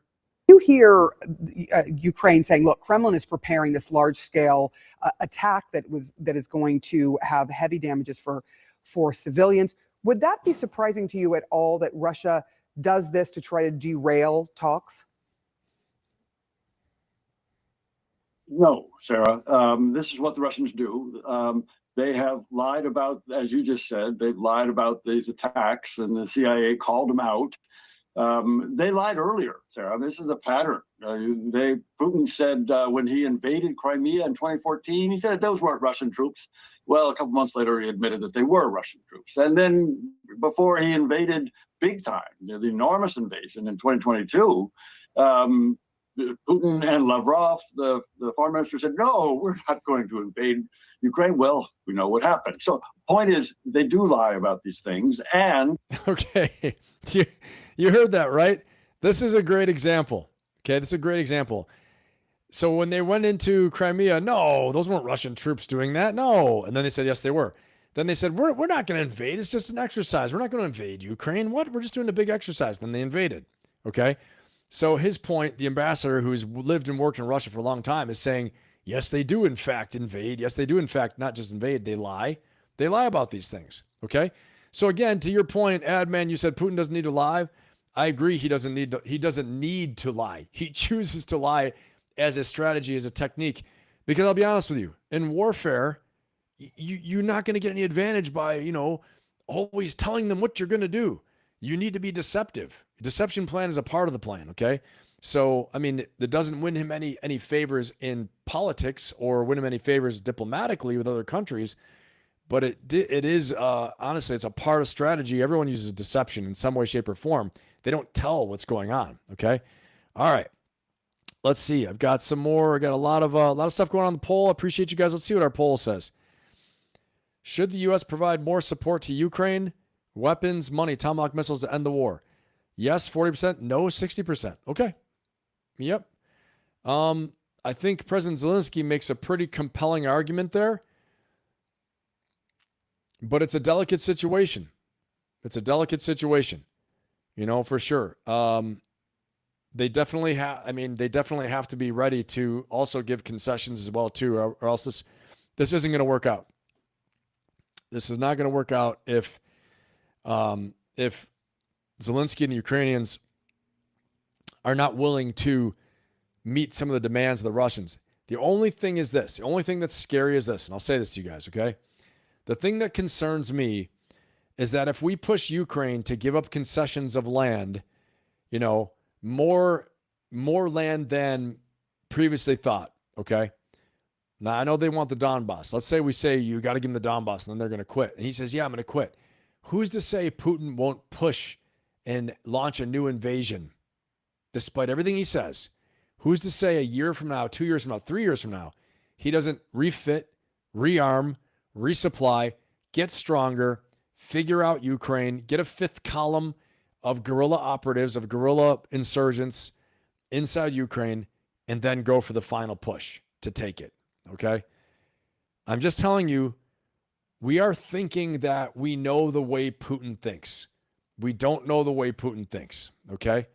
You know, and a part of it is this. He's lost 1 million people. I've said it many times in this chat and many times in this live stream. He's lost 1 million people. If he comes up empty-handed, he will lose his life. He will not just lose the presidency. This is not like other places. He is going to lose his life. They're going to overthrow him. They're going to kill him. The oligarchs will take him out. Okay, I'm just telling you. He has to win or die. This is do or die for Putin. Okay? And I'm telling you, possibly the only way he stays in power is if he wins the Donbass now, gets it in peace talks, and he tells them behind closed doors, secret, you know, don't worry, this isn't done yet. You know, keep me in power. I have plans, right? Like, what's next? Like a sequel. It's like, you want to watch the next episode. Well, if the series is done, if the show's done, the season's over for Putin. Putin's, you know, TV season is done. Nobody wants to watch him anymore. They're going to turn him off. They're going to kill him, get rid of him. But if he's like, no, more is coming. Oligarchs, more money, more power, more land. Watch this. Ukraine Part 3 is coming soon. Season 3. Ukraine Season 3 is coming soon. You're not going to want to miss this season. You want to put someone else in power? You're going to miss Ukraine Season 3. Okay? But if you stick around for Ukraine Season 3, give me more resources, give me funding to make this next season, this TV show, they're all going to watch. Okay? The army then thinks, okay, we're going to get our glory back, our money. We're going to get paid more, get bonuses. If you don't think that the Russian military is corrupt and the generals are corrupt and they're that connected to Putin and to the oligarchs, then I'm just here to tell you that they are, okay? 100%. And there's a lot to be gained by conquering Ukraine, not just him, okay? Let's see. Yep, I agree. I agree with the Diamond Dog. I think he's going to hold on for dear life. I think he's got them all convinced, and they're like, okay. Well, if he can get this peace deal, fine. If he gets Donbass, but it's not over. Think about that. He doesn't lose Crimea. He keeps Crimea. He keeps all the Donbass region, okay, that whole area. And I'll find I have a video coming up I'll show you so you can see the Donbass. You can see all the areas we're talking about on the eastern part of Ukraine. And then he goes ahead and does it again. Then he takes Ukraine. He'll be a freaking hero. He'll be a national hero. You don't understand. He'll be a national hero, okay? By the way, Ukraine used to be a part of Poland 1,000 years ago. Ukraine was a part of Poland for 1,000 years. And not 1,000 years ago. I mean, for about 1,000 years, it was a part of Poland, okay? And I want to say they lost it in the 20th century, okay? Maybe 1930s time frame. They lost it, okay? And since then, it's been under Soviet Union or Russian control. Tell me in the chat if I'm wrong. Fact check me on that. That's just off the top of my head what I believe. I'm not a huge student of Polish history, but that's my understanding. Okay, cool. Let's keep rolling. Let's watch a little bit more of this. We heard from the good ambassador there. I think a little bit more of that one. I think a little bit more. He's got a little bit more to say. Let's hear a little bit more from him. The Ukrainians are right to be careful about another false flag operation. I'm curious what you think the United States should do, because Ukraine had said, look, this peace plan is 90% ready, according to Zelensky. What should the United States do in response if indeed this attack comes to fruition, Russia attacking Ukraine in a major offensive? This will demonstrate that the Russians are not serious. We've known this, that they're not serious, but this will further confirm that they're not after peace. They are after Ukraine. And they've said that, Putin has said that over and over. He wants to eliminate Ukraine, destroy Ukraine, have Ukraine capitulate, surrender. That's what they're after. They're not interested in these negotiations. They want to derail these negotiations, and that's what's happening. So, in answer to your question, what do we do? What does the United States do? We continue to work with the Ukrainians and the Europeans to make Ukraine defensible, to make Ukraine able to defend itself, and we put pressure on Putin to come. Okay. So you heard from a good ambassador there, obviously a master in diplomacy and all those things, on what he would say. So somewhere in there, you form your own opinion on it. You know what I think and what I've said about this. I think that I think we have to look at our national interests. I think we have to look at our interests as a country and how does this align with our interests there. I will tell you one thing for sure that I know: a major war in Europe beyond this conflict growing beyond Ukraine and triggering an Article 5 event is not something we want, because guess what? If it triggers an Article 5 for NATO and we have to go to war over there to stop Russia from taking Europe, then who knows? If China invades Taiwan, then we're again, we have a treaty obligation there too, but we also have an interest obligation. You have to understand, when we form these treaties, it's not like, we don't do it lightly, like, oh, okay, by the way, we'll come and save you if someone invades you. No, we do it for our national core interests, okay? Our core vital interests as a country, because it matters to us. And we covered, if you weren't here last Friday, we went over the national security strategy of the United States, the new one under the Trump administration, okay? Clearly, the Western Hemisphere is number one. How are you going to defend the Western Hemisphere if this turns into World War III in Europe and Russia takes Ukraine and is threatening other NATO members, okay? Let's say, we talked about this too, Germany's rearmed, everyone, okay, chat? Germany is rearming. They are rearming and rearmed, and they are getting ready to deploy. How about Germany, Russia Part 2, right? You don't think that's going to spill over into some stuff? So what I'm saying is that the best thing we can do is to end this war. President Trump knows that. He's right about that when he said in the very beginning. How we do it, there are a few different ways, right? One is to keep Ukraine in the fight so Russia gets exhausted, okay? Keep them defensible, like the ambassador said. The other way is for U.S. to push harder. The other way is to get peace. But one of these has to work. Because again, if our number one concern is the Western Hemisphere, aka Venezuela and everything else going on in the Western Hemisphere, South America, North America, then we need to be able to put our resources on the United States so we don't get dragged into some massive World War III on the Western Hemisphere. And again, I'm basing these interests off what the Trump administration is saying right now the number one priority is, okay? And I'm not saying they're wrong. I'm just saying this is why Ukraine-Russia matters. And again, if we get dragged into that, this is a nuclear power, Russia, who's to say China doesn't say, yeah, this is time to take Taiwan back. And President Xi will go down in the history of China for 1,000 years as the greatest leader ever, okay? So all these things are at stake. All these things are at stake. That's why it really matters. But I think we have, as I want to say, we have one of three options. We get a peace deal. Ukraine offers some concessions. Russia is able to accept some terms, and, we get a peace deal, and it stops. The fighting stops. Then it's going to have to be seriously monitored from that point forward, right? The next one is that Russia gets exhausted. Ukraine keeps fighting until it looks like they can't fight anymore. War of attrition. I don't see them winning that, though, because Russia is just bigger. Bigger has more people. We talked about this last week. Last Friday, we covered all these things, okay? And then obviously the last one is that U.S. and allies really ramp up pressure to make Russia exhausted. But you got to be careful. You got to be careful because there's second and third order effects. Like I told you, if Putin loses, he's out of power. He's going to lose his life. He's going to lose power. So if we push so hard that Russia, Putin ends up losing and then getting overthrown, who's next? We don't know. And will there be a historic grudge against the U.S. to get revenge? These are all things you have to really consider and think about, okay? So, and again, here's our poll. Should the U.S. provide more support to Ukraine? Weapons, money, Tomahawk missiles, end the war? Most people say no. 67% no, 33% yes. End the poll there. Awesome.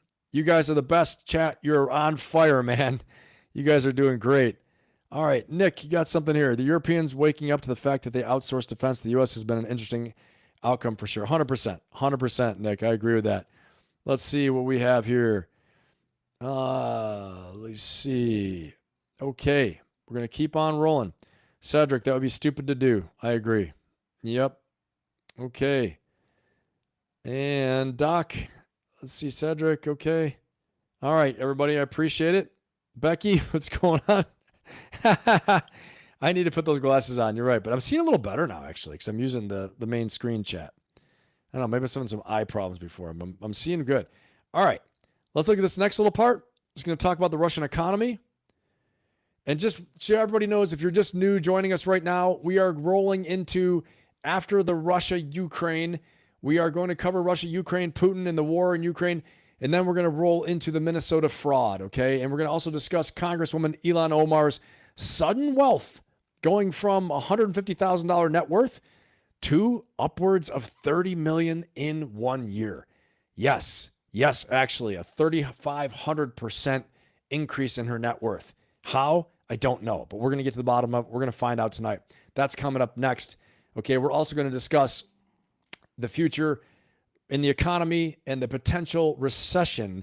JP Morgan says we're headed towards a recession, 35% chance of going into a U.S. recession and a global recession, okay? And we're going to discuss what to do in that case, what we should do, what the smart money is doing, and then also what exactly is a K-shaped economy and why that matters. We're going to talk about all those things, okay? Then, of course, coming up, you stick with us long enough, we're going to be hitting the leadership lessons of South Park and have an absolute fantastic time. That's a fan favorite. Everyone loves that. So stick around for our comedy segment at the end with South Park and then also some of our crazy videos. All right, let's watch this next little one.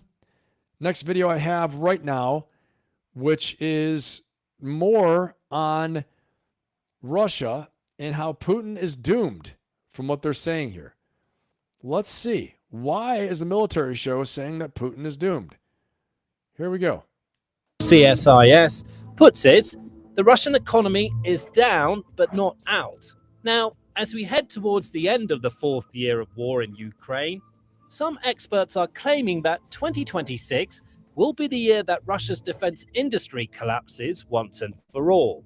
So let's take a look at the evidence and how likely that really is. In a recent article published in Defense Blog, Dylan Malyusov makes the case that Russia's defense industry is facing its deepest crisis since the collapse of the Soviet Union. The Peruvian-born, Ukrainian-educated Malyusov is the editor-in-chief of the publication and a recipient of a For Assistance to the Armed Forces of Ukraine medal for his informational services to the nation. Citing internal assessments and correspondence circulating amongst defense sector managers, which he doesn't share, he explains how Russian defense plants are now creaking at the seams. They increasingly lack the workforce, financial stability, and supply chains required to sustain production of weapons and military equipment, and it's only getting worse. Undoubtedly, the Russian labor market has undergone major upheaval since President Vladimir Putin instituted a range of measures to kick the economy into a wartime footing. An estimated 2 million men of working age have exited the workforce. Roughly half of those fled the country in 2023 after the announcement of a partial mobilization, with most being from higher income white-collar professions. The rest have been mobilized or voluntarily signed up for military contracts. Some will return to the workforce after their contracts end. Many won't. They're dead or permanently disabled.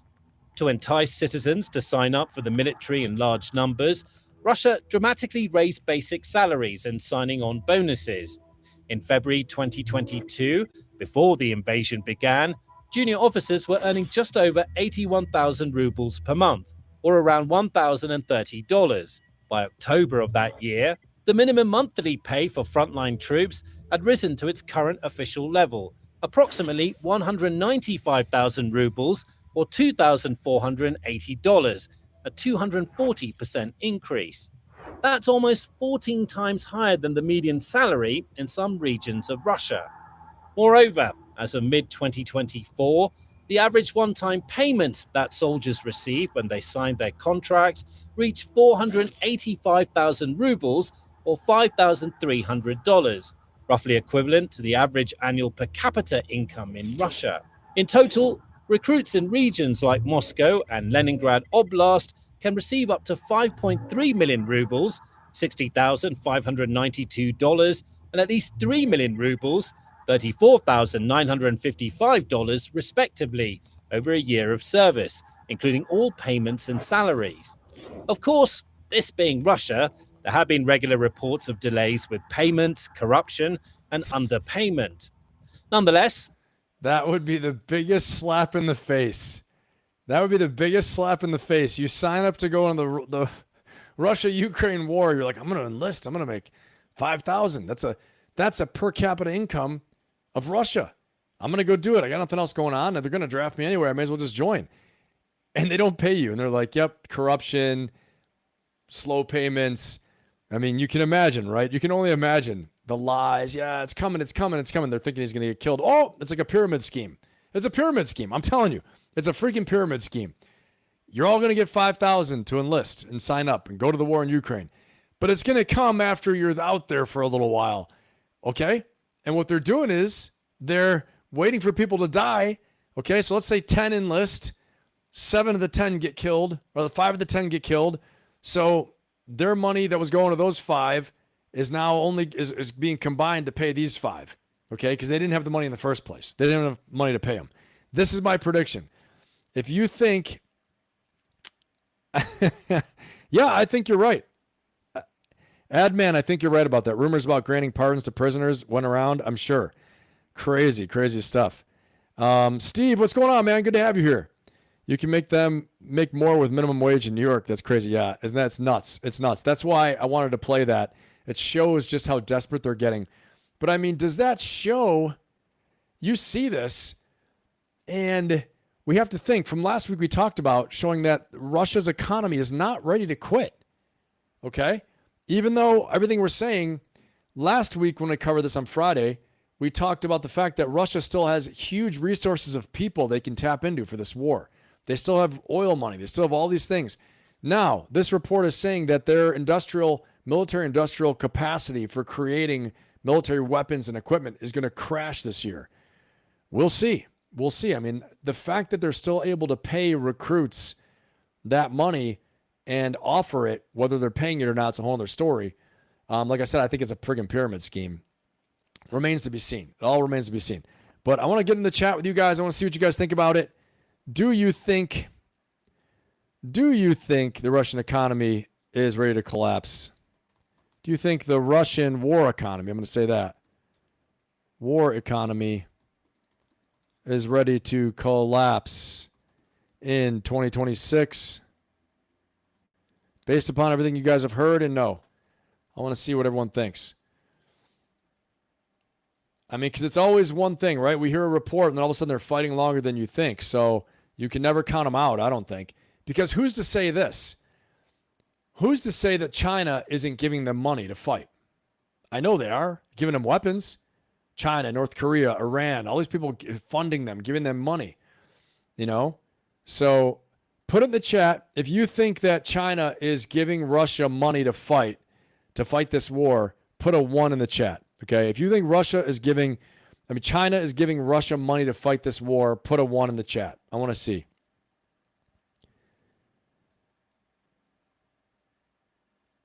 Yep, Nick, their budget requires a pretty attainable oil price of like $65 a barrel.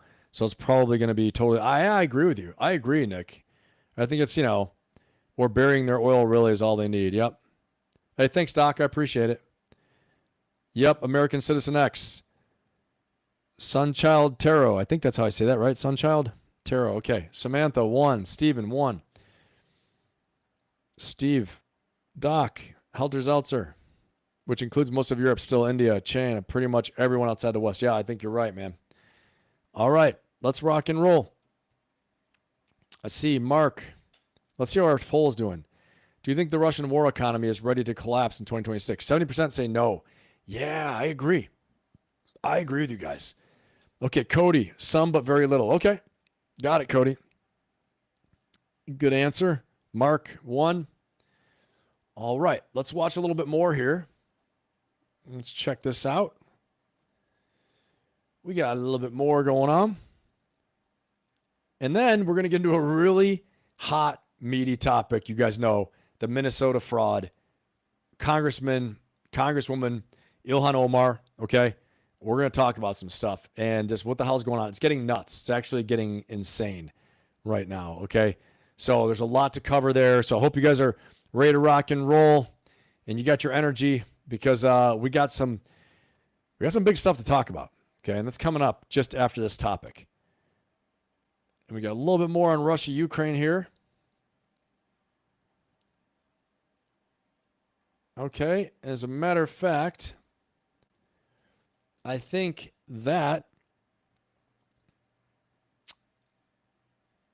is it for Russia, Ukraine. We're actually going to move on from Russia, Ukraine. But before we do that, we're going to hear a word from our sponsors, okay? Before we jump into Minnesota fraud and Ilhan Omar and just what the hell is going on with the daycare scam of billions of dollars at this point, anywhere from $1 billion to $9 billion, what they're saying. We are going to hear a little word from our sponsor. Our sponsor today is the Ben Pappas Company, as you guys know. And so what I'm going to do is I'm going to show you guys actually how to find my Ferocious Optimist coaching membership and community, because if you guys don't have a community yet to keep you accountable, keep you on track, help you to accomplish your goals in 2026, then I have one for you. And I want to tell you, this is your time. Your time is now. Whether you keep living the same life you lived, okay, and you keep on letting goals go and not accomplishing them, all right, as possibly you have in the past, all right, it all depends on what you do right now with this time, okay? If you don't have a plan, if you don't have, your goals written down, you don't know how to get from where you are now to where you want to be, well, then I'm telling you, I've got a fantastic, fantastic coaching program for you that you're absolutely going to love, and I got a fantastic community to keep you on track, the Ferocious Optimist coaching membership and community. My membership, my community, okay? I also do one-on-one coaching as well, too, and we can talk about that. But first of all, I want to show you guys exactly how to find me here, okay? Find this, and we are going to go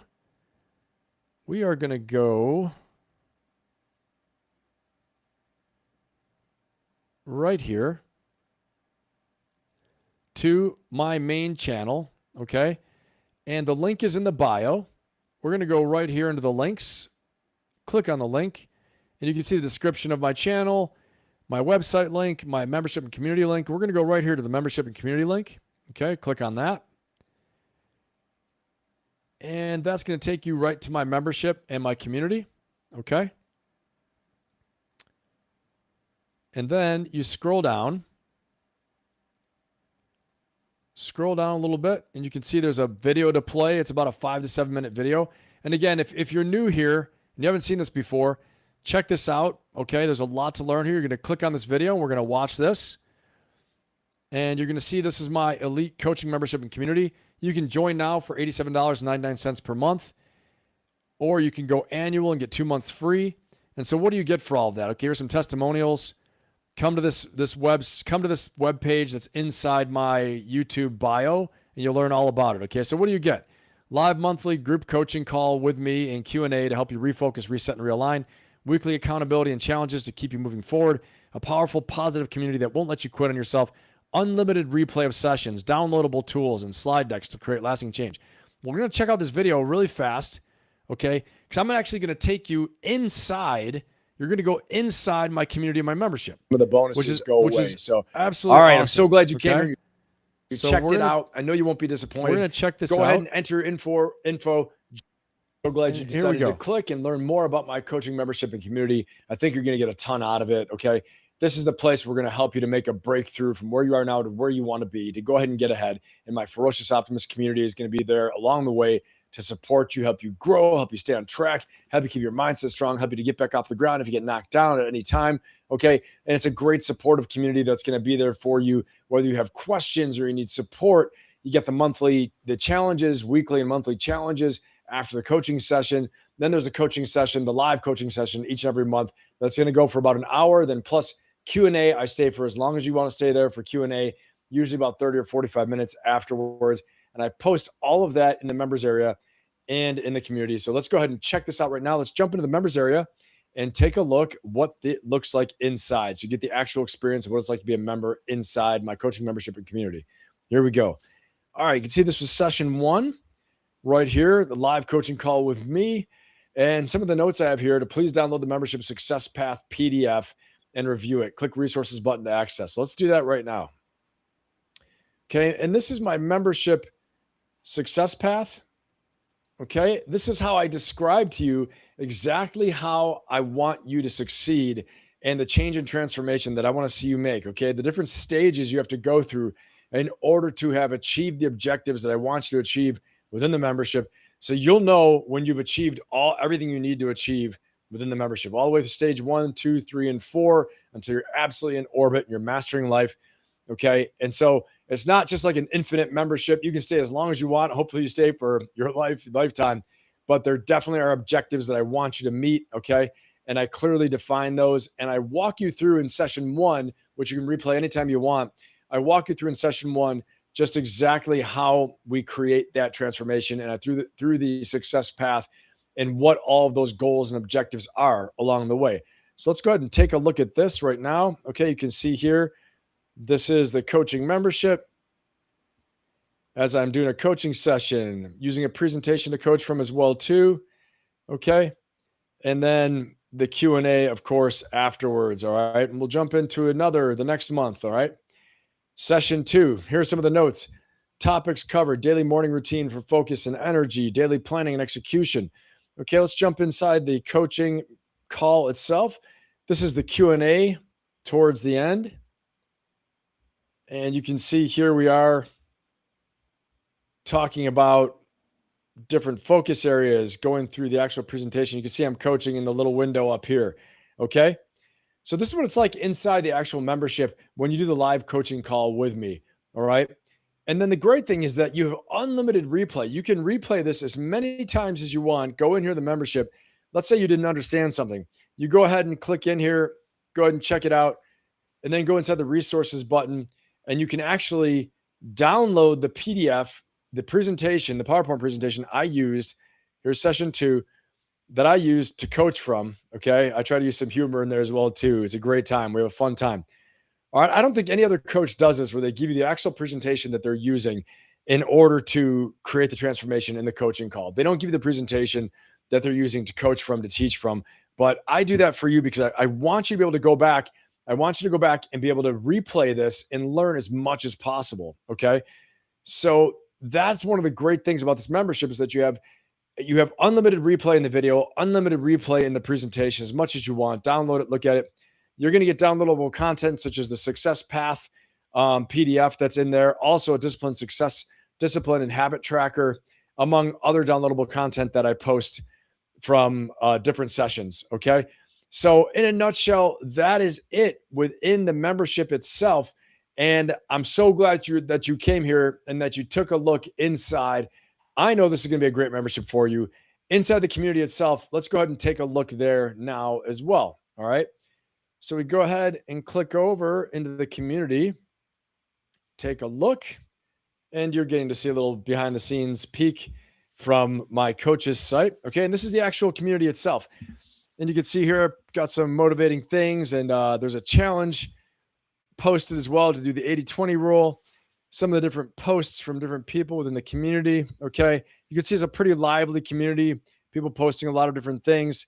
We have different challenges that are posted as well too. Join the weekly and monthly challenges. They're going to help you get ahead.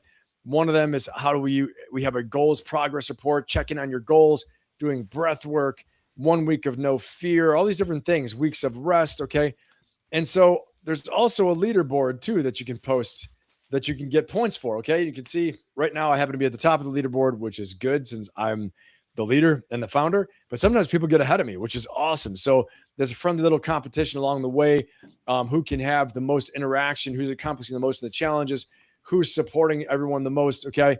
Up here, you've got some of the announcements. I will announce the live coaching session 1 week ahead of time, a day ahead of time. And then usually the morning of, and then 1 hour before, and actually when we start. So plenty of reminders to make sure that you don't miss a single coaching session as well, and to make sure that you stay on track. The coaching community is fantastic. Okay. I think you're going to get a ton out of that. And I know this is going to be a great experience for you. This is your chance to work inside a community that's going to hold you accountable, help you to achieve your goals, help you to achieve more, when you feel like you're having some friction, you're going to have a community there that you can reach out to and ask people, hey, have you ever seen this before? Hey, have you ever done this before? People will respond back. They're going to jump right in there and answer you. Okay. And Q&A within the actual community itself is a daily thing, daily chat. You can reach out to me and I can work with you, have a daily chat as well. All right. So that's one of the great things about this community that is fantastic. And again, right now, if you're joining now, you're going to get a lot of great opportunities that, I've already talked about. So please jump on this opportunity right now before we get so filled up and the prices change and some of the bonuses go away. So, all right, I'm so glad you came here and you checked it out. I know you won't be disappointed. Go ahead and enter info, join, and I can't wait to see you inside. All right, make yourself better, make the world better. Have an amazing day, and just remember, go get yours. Let's go. It's your time. All right. I'm glad you guys got a chance to see that. Great for everybody sticking in there. Let's rock and roll. That kind of turns into not just a word from our sponsors, but also a little intermission on this Benathon. So let's get this going and let's rock a roll. Yep, that's right. Yep. Admin, you got it, man. We cover all that stuff in my membership. And it's great because you guys actually will get as well too. You get to have the presentations that I use when I teach. You could see that in there. I don't think any other coach does that, but I think it's so important that you have the video and you also have all of my my actual presentations that I teach from, because I really want you to learn. And we do this private Zoom call where I'm going to teach for about an hour, hour and a half, and then we're going to talk for about an hour. We see each other, ask questions. I'll coach you through things, and we all learn together. It's absolutely fantastic. I have a great time with it. I love what I do. I absolutely love it. So, and I appreciate all of you being here with me tonight. So thank you so much. I'm grateful to all of you for letting me do what I love, and it gives me a chance to serve. And again, I've told so many people my personal mission is to be an inspirational leader, to create positive, lasting change in the lives of others. And so that's what you guys give me a chance to do. And so I appreciate it. I'm grateful to all of you. I see a question, offhand question, Ben, how often do you genuinely find balance between business and personal life? I think for me, Cody, my business and like what I do is also a very big part of my personal life. Like I love what I do. I'm very passionate about it. And so, maybe for some people it appears like I don't have balance in that way, but I weave everything. I weave my business into my personal life, right? I've made it like a part of it. And so it's like I'm building my life around this because it's a big part of who I am and my values. Being a servant leader, obviously I was in the Marine Corps for 23 years as a commissioned officer, and lead, teach, motivate. It's been my mission since I was 18, even before that as a football player, all the things I learned from my coaches. But I do work a lot. So I'm probably maybe not like some people think, like where I work and then I'm taking specific time, but I try to spend as much time as I can with loved ones and actually have time where I focus on them. I think it's very important that, we do give the gift of our time to people. And so when we are focused on them, we're giving that gift of our time and our focus. So I think I hear you, Cody, and my business is my life. Yep. So you understand. I think you understand what I'm saying. And so I think, but when we decide to spend time and give time, I want to be fully present. That's my goal, is always to be fully present, but to also be aware that, without good works and hard work, nothing can grow.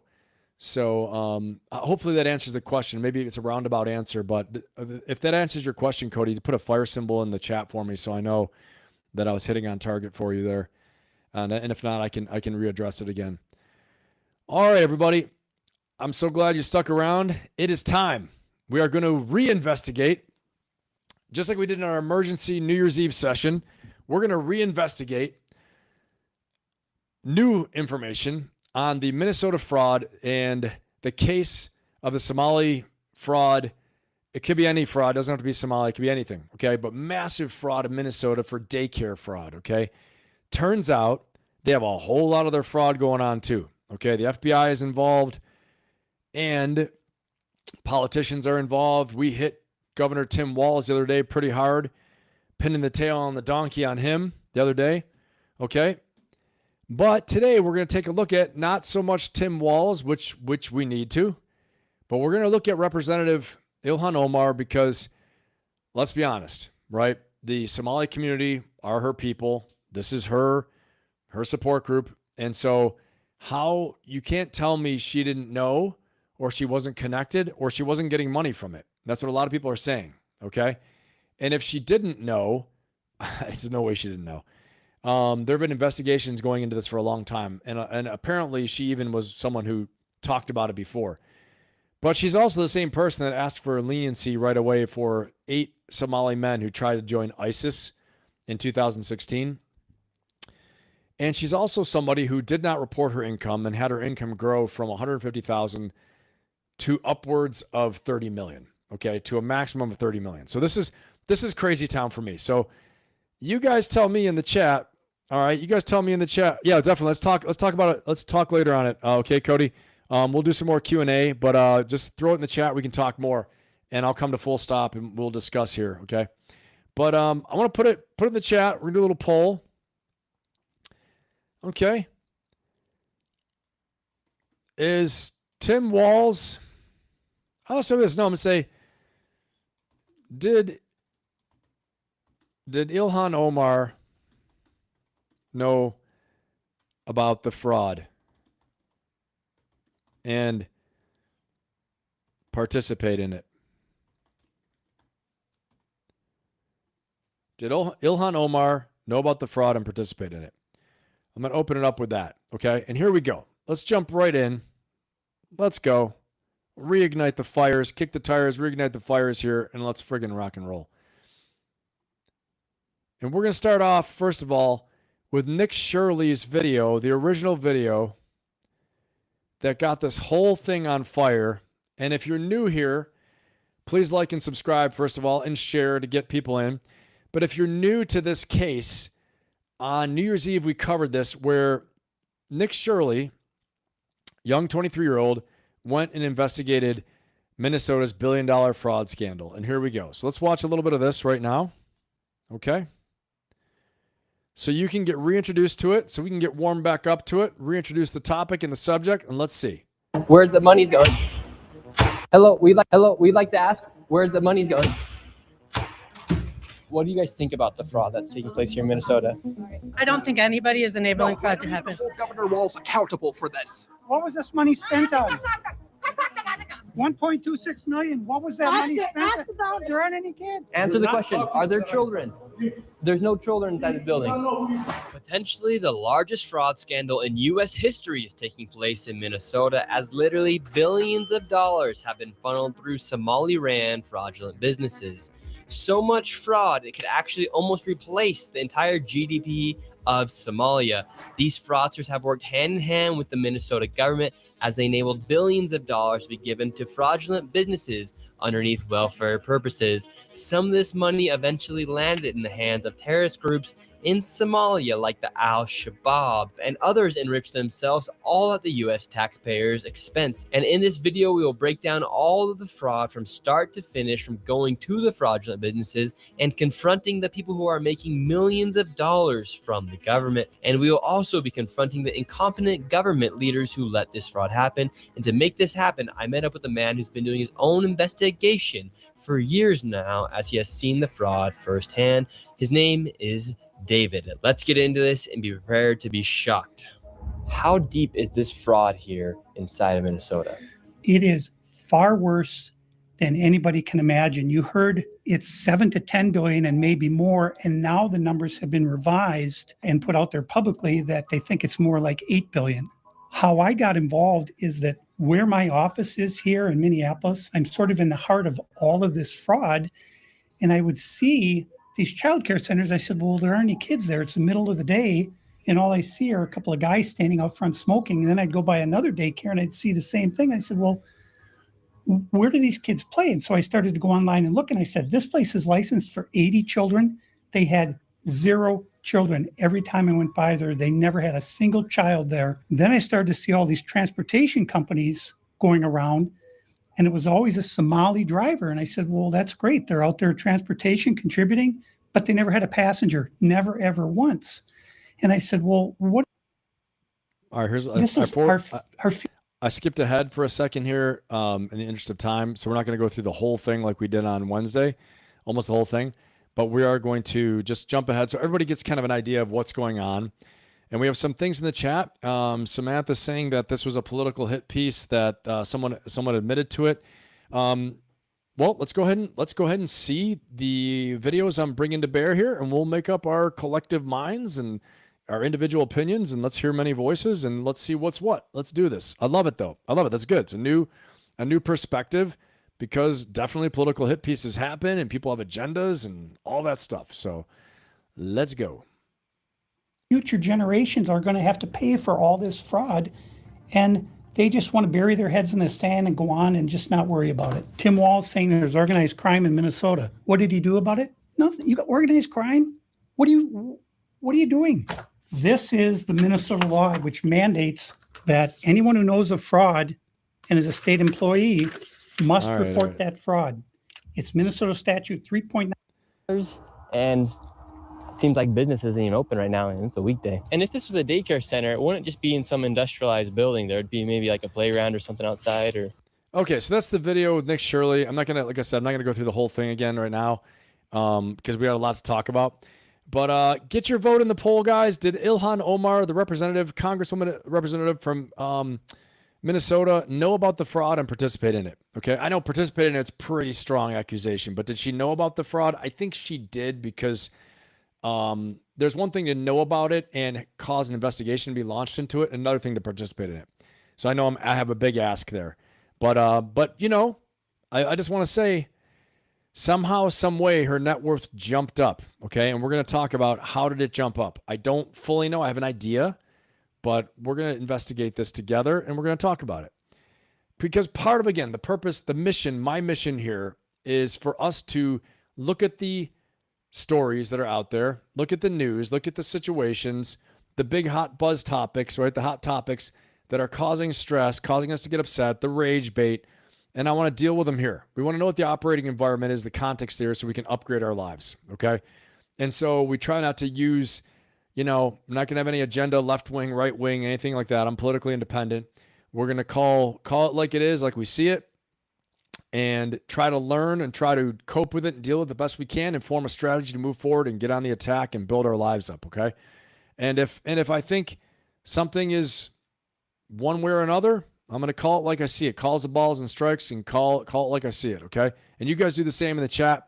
Again, one thing is I want to make sure the chat is always a good, supportive place and allows people to have their opinions. No one attacking anybody, anything like that, okay? That's one thing I'm definitely not going to support. No one attacking anybody, so you can say what you think, and we're all going to kind of learn from each other. That's the best way to do it, okay? So safe, supportive place in the chat, a good collegial discussion, and we can banter back and forth and things like that. But I don't want this to turn into like some of these idiot chats I see where people are off the rails going nuts. So high quality. We got some sharp people in here, and let's keep it awesome. Okay, let's go ahead and look at this poll. Did she know about the fraud and participate in it? Yes, 90%, 10% no. Okay, 10 votes. I know we got more people watching than that. I'm going to leave it up. If you haven't voted yet in the poll, please vote, because we have more people watching than the votes we have there.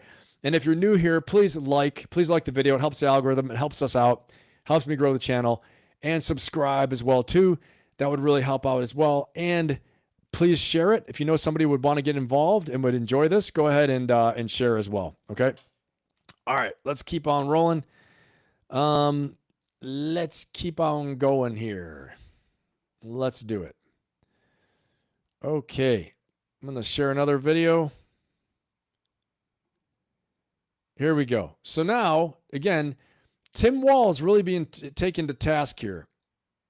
He really is. Let's watch this video. And let's see what they say. The Washington Post editorial board is calling for stricter SNAP qualifications across the U.S. as Minnesota fraud scandals unravel under Governor Tim Walz. They say, quote, Walz's boondoggle underlines the need for serious reforms across America. Too bad that too many progressive leaders are lackadaisical at best about cracking down on fraud and errors, lest it curtail social services. Joining us now is senior writer for the Washington Examiner and Fox News contributor Joe Concha. Joe, SNAP is the fourth most likely for fraud of federal programs. Your reaction to the Washington Post editorial board?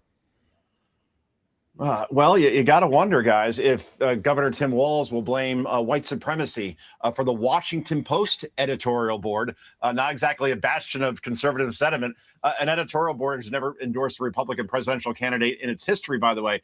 They're now even calling out Walz and other Minnesota state leaders, and rightly, because now you got to look at all the pressure from federal government under Donald Trump and what he's doing in putting the pressure on Minnesota. And rightly, given the billions of dollars that were stolen allegedly by members of the Somali community for many years. HHS has now cut off all child care funds. The Department of Agriculture now investigating SNAP. The Labor Department is now investigating unemployment insurance fraud, and Homeland Security, Justice Department, they're now executing search warrants in a door-to-door fashion. This is a full court press. And I'll leave it here, by the way.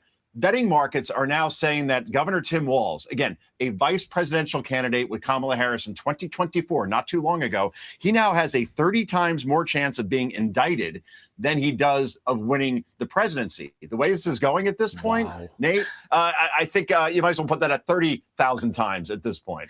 You know, Joe, honestly, this system, it just needs to be cleaned up. And I know this is, I don't know if this is going to sound good or bad, but maybe this needed to happen at such an obscene level for people to realize how much these programs are being taken advantage of, because a lot of people rely on this and they're just getting swept under the rug because so many people are doing so many things wrong. Do you agree or disagree? Oh, Ashley, absolutely. And it's not only like what should have been provided. I mean, in some cases, it was an apparition to begin with. I mean, we're talking about food programs for hungry children in places that didn't even produce the types of facilities that would provide that. So what they're saying is that this is actually increasing in scope. It's increasing in scope. It's not just the daycare now. They're uncovering that there have been fraud cases, investigations going on for a long time about the food programs as well too, okay? And so that's why they're saying that, you know, this has been going on for so long and there's still some of these businesses still doing business with the federal government, despite them having been, you know, under investigation for fraud before. And now I guess there's also the SNAP program fraud, there's welfare fraud. There is the, the daycare fraud. The daycare fraud is the glaring one, right? That's the one for billions of dollars, they're saying. Because again, if you look at one business per year, the daycare business being paid, what we talked about on Wednesday, on New Year's Eve, one daycare alone getting $1 million a year, okay? You times that by 100 daycares, that's $100 million. Over 10 years, that's $1 billion, okay? $1 billion of taxpayer money that just went away. And then there have been also reports and investigations done that they're taking the money and they're sending it back to Somalia to the tune of rebuilding the Somali GDP, okay? So these are all the accusations, right? And it doesn't matter if it's Somalia or where it is. It's the bottom line is it's money that's being stolen, that's unaccounted for. And so I think it's really, really important. I think that, you know, we run this to ground. That I should say we are informed as citizens. We're informed as American people. We know what's going on so that, you know, we can have an informed voice, an informed opinion, and also so we don't get into the rage bait either. Because again, as you know, as we've had people in the chat point out too, people also have differing opinions on this. Okay, so maybe it is, maybe it's not. I don't think there's any question of the fraud, but they're using the fraud case to attack people politically. Okay, when this fraud has been going on for a long time through different administrations. Different administrations have tried to do things about it, but there's a huge problem where they don't have good accountability, good procedures, good checks and balances to make sure that actually, you know, businesses are open, businesses are doing things. How are they verifying all those things like that. That's my real concern. Fraud and crime is always going to happen. So you have to put a stop to it until you make an example of the people. You actually have good procedures in place that makes it very hard and you can catch them, right? So, but if you turn a blind eye or if you don't do enough, then they're always going to get more. They're always going to get more. They're always going to get more. I guess more. They're always going to find new ways of being, of being fraudulent or committing crime for sure. So let's see. What do we got in the chat here? Adman. Let me see. We got chat is going crazy here. Let's see. Mark, investigation is going to need veritable army of forensic auditors. Yep, for sure. Tim, you're skeptical. Keep it in mind. Samantha, respectfully, what's weird isn't Ilhan Omar's finances, how selectively people suddenly care about them. Well, I mean, when you're an elected official, that's you start connecting the dots when things come out, right? And they want to look at if someone has, it's always 6 degrees of separation, and someone's close to an event or they're close to a scandal or a scam, they're going to look, more closely at it for sure. Guilty without question. She married to her brother. That's what they said, Mark. I mean, Cody, that's what they were saying in some of these reports, right? That initially she married her brother. I think on paper is what they said in order to get into the country. I don't know. If the concern is corruption, then apply the standard consistently. If the concern is transparency, the disclosures are public. If the concern only appears when the politician is a Somali Muslim woman. Nope, that's not the concern. That's not what it is at all, Samantha. It's not because it's a Somali Muslim woman. It's because someone's stealing. Then the issue isn't ethics. Cody, that's an old trope. Not true. Okay. I don't know. I abstain from voting. Gotta have integrity for clean data. Cedric, Cody, agreed. The standard definitely needs to be upheld consistently everywhere. Yep, I agree with that. The lamest part about all of this is it was investigated in Minnesota years ago. Yeah, you're right about that, Samantha. I know. I've seen that. They investigated, the Biden administration investigated it. They've investigated this. If you go back to my video on New Year's Eve, we showed this. The investigators actually came out, Samantha. I don't think you were here on Wednesday, but I think the investigators actually, I had videos of them. I can find them again. But they said they investigated this. They brought it up to the state leadership, and the state leadership made it go away. And actually, the chief, the lead of the investigation, had really bad things happen to their career. Their career ended because they didn't like what the report was saying. Okay? So somehow, some way, this is my opinion, somehow, some way, someone in a certain position of leadership, and I don't even know their names, okay? I don't even know if Tim Walz was even involved as a governor. I don't know. I don't even know if Ilhan Omar was even here yet, okay? But the bottom line is that somewhere someone knew something and didn't like the results of the investigation, and they got rid of them, okay? These investigators are out there now. You can find the videos, or you can go back to my video from Wednesday on New Year's Eve, where they said they were investigating these all the way back in 2012, 2013. They have videos of the daycare fraud. And to your point, Samantha, no one did anything. So there lots of politicians on both sides have come out from Minnesota, and investigators, law enforcement, and Health and Human Services, all these people saying that they have known about this for 15 years, 16 years. And no one did anything when they had solid evidence. One of the investigators said they went so far as to issue many search warrants. They issued, he said, a lot of search warrants, all these things like that, when it was just swept under the rug and it went away. So to your point, Samantha, yes, they did. They've been investigating this for a while. It's not a new thing. Nick Shirley didn't break the news. He just went ahead and acted upon a tip. And I think you're right. It was a hit piece, probably from the Republican Party, steered him and told him to go do it. I'm sure of that. How else is he going to know, right? But he's a kid with a camera, and he goes and asks questions, and he'll go and do it. And he has that guy Dave with him that helped him to do it with the evidence and the facts. And so I think they went there and they started knocking on doors, and they found some stuff, right? They found some stuff that was still relevant. So here we are, and they're doing more investigations, and let's see what happens. The bottom line is this, is that there's probably a lot of fraud in a lot of places and a lot of corruption, but it doesn't make it right, and we need to investigate it. They need to get rid of it. They need to stop it because it's wasting taxpayer dollars, wasting a lot of money that could be going elsewhere. as I had put in the chat the other day, someone said, meanwhile, veterans are being denied disability claims. Veterans are being denied getting service working dogs. Or, let's say education programs are being shut down.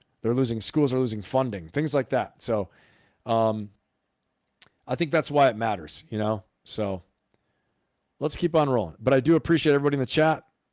Okay. Let's see.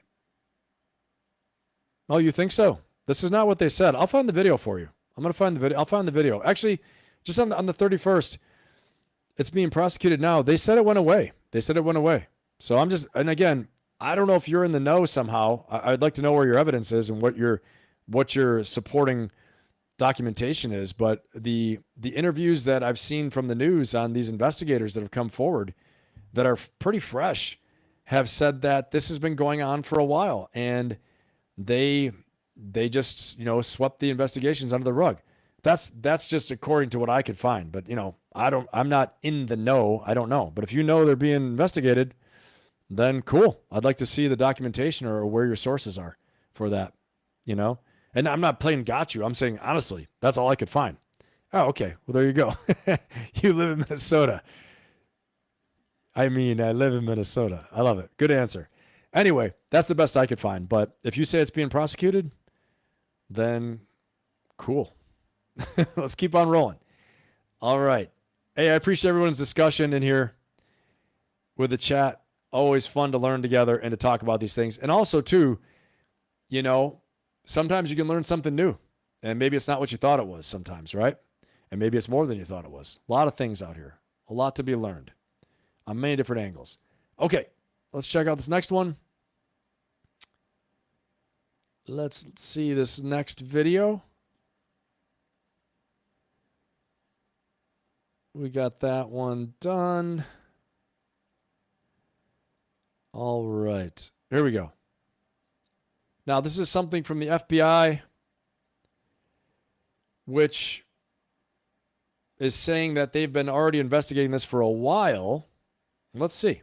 Said the FBI has been all over these cases, posting this on X. Even before the public conversation escalated online, the FBI had surged personnel and investigative resources to Minnesota to dismantle large-scale fraud schemes exploiting federal programs. In touting the arrests, Patel said that the FBI believes this is just the tip of a very large iceberg.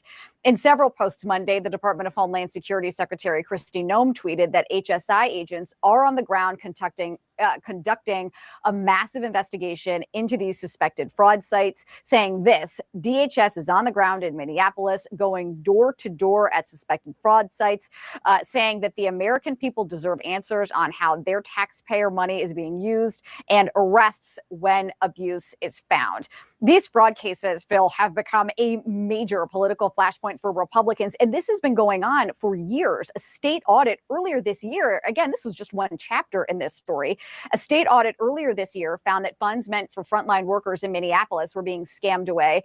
And Republicans and the administration have begun to target Somali migrants in that state. Today, in a statement to CNN, Minnesota Governor Tim Walz's press office said the governor has worked for years to crack down on fraud and asked the state legislature for more authority to take aggressive action. He has strengthened oversight, including launching investigations into these specific facilities, one of which was already closed. He has hired an outside law firm to audit payments to high-risk programs.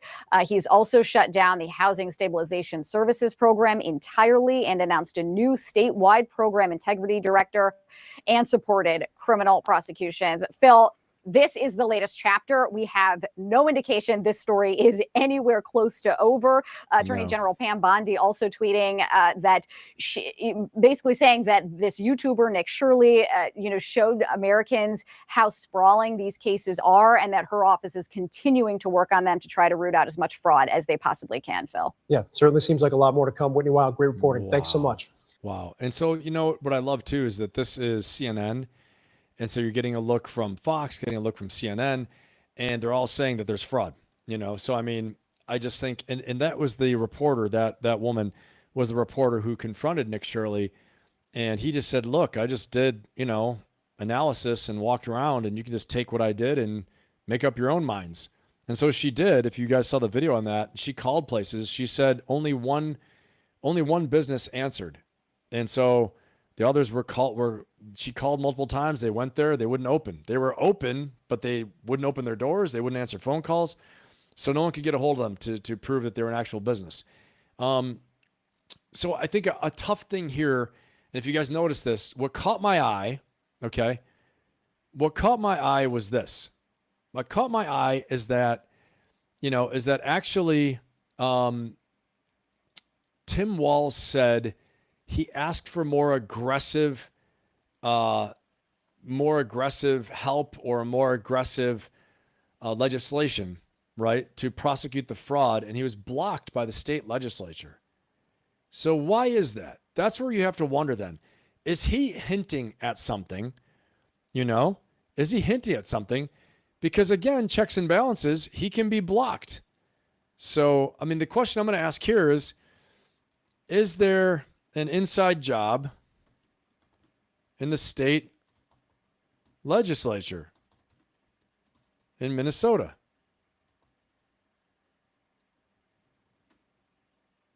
Meaning that it's not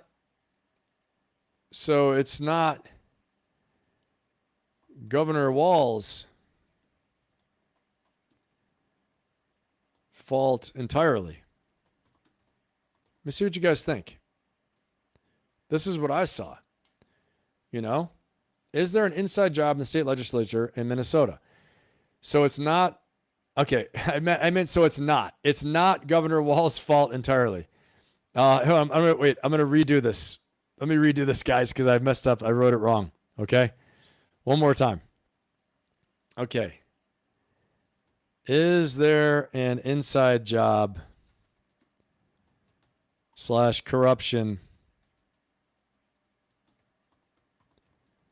in the Minnesota state legislature?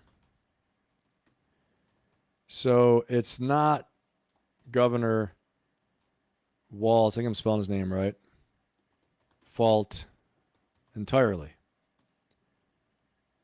Okay, let's see what you guys think about that. Just because I caught what he said, that he'd been asking for, they quoted from his office, he'd been asking for tougher stances and tougher legislation, and they said, no, he got blocked. Okay, so that just tells me, well, whoever's blocking him, what's the reason? If he's asking, the governor's asking for more. Let's see here. Aha. Samantha, AP News, March 18th, 2025. Minnesota jury convicts alleged ringleader of massive pandemic food fraud scheme on all counts. Nice. KTC News, August 4th, 2020. Digging deeper. 50 convictions reached in feeding our fraud family. Nice. Now they got to work on the daycare scheme, right? That's the next one. The daycare is the big one they're talking about now. I guess the daycare is even bigger. $1 billion, they're saying. It's insane. And if you saw that, they were talking about $1 million per year per business. Totally sane. Hey, thanks for providing that, Samantha. Thanks for digging up those sources. I appreciate that. That's very helpful. I'm going to give you the I'm going to give you a special emoji for that effort right there, Samantha. That was badass. Nice job. Let me find it's hard to find emojis in this little thing. Let's see. But you're going to get a good one here. We're going to get you. I'm going to get you something. I don't know. I'm trying to find my little, there it is. Little flex emoji for Samantha.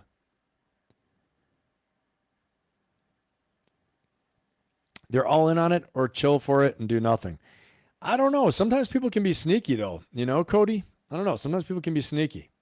5 votes, inside job. Yep. So it's not Governor Walz's fault entirely. So apparently he can be blocked, which I didn't even realize, but looking at this. Okay, let's drive on. Let's keep on rolling. We got a lot of stuff to talk about. Okay, and now we are going to talk about Ilhan Omar and about her sudden wealth explosion. Is it really?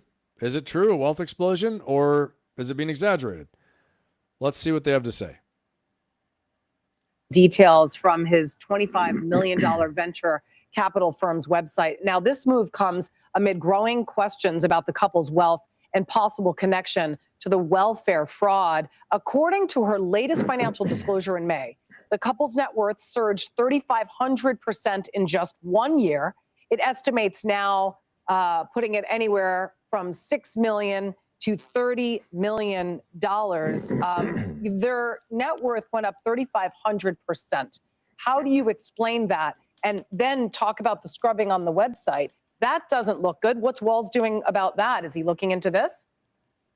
Well, certainly not. I mean, he's certainly supportive of whatever they're doing. And this is one of the other things that we need to address is the extent to which members of Congress find themselves getting wealthy while they're in Congress. In this case, it appears by being completely in bed with all of the fraudulent activity that's going on in Minnesota. Of course, we should investigate this. Of course, we look into what they're scrubbing from their website. I think we've got to explore this as far as we can, including potentially looking into denaturalizing and removing Ilhan Omar if she's violated our laws. And by the way, we should also ban stock trading among members of Congress, since we're talking about the wealth of Congress, and I have a bill to do that, and I hope we will do that next year. Mike Johnson, the Speaker, is working with us to do that. We've got to stop all of this flow of dollars that is corrupting our system. Empower the... All right, just so we know, you guys see he's Chip Roy, Republican from Texas. As soon as he said, I have a bill to do that. Okay, so just take it with a grain of salt, what he's saying. But still, actually, I'm going to stop it there. Okay. All right. So, and then I got another little video here to play for you guys. Let's watch this one, and then we're going to talk about it. That one's not bad, but it's not that great because he's got obviously clearly a big agenda. Okay, let's look at this article. I believe this is Newsweek. Ilhan Omar's net worth under scrutiny. Let's see. The right-leaning NLPC is among those asking questions about Omar's sudden net worth jumping to between $6 million and $30 million in 2024. House Representative filings with allegations of potential fraud. Omar has not directly addressed concerns of potential fraud, but has in the past said she is not a millionaire. Okay, why it matters. It's not unusual for members of Congress's finances to be scrutinized, with high-profile representatives, including Nancy Pelosi, often questioned over their and their spouses' incomes.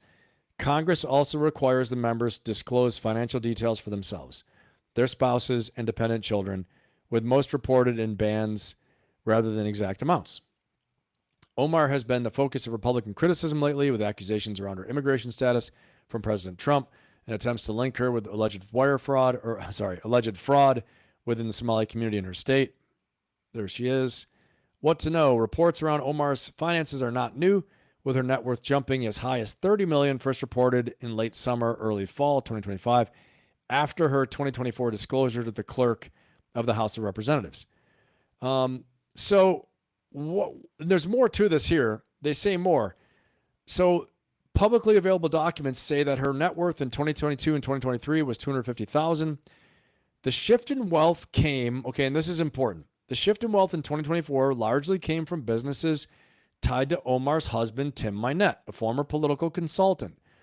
The first, E Street Crew LLC, a California winery, was listed with a worth between $1 million and $5 million, while Rose Lake Capital, a venture capital firm, was listed between $5 million and $25 million.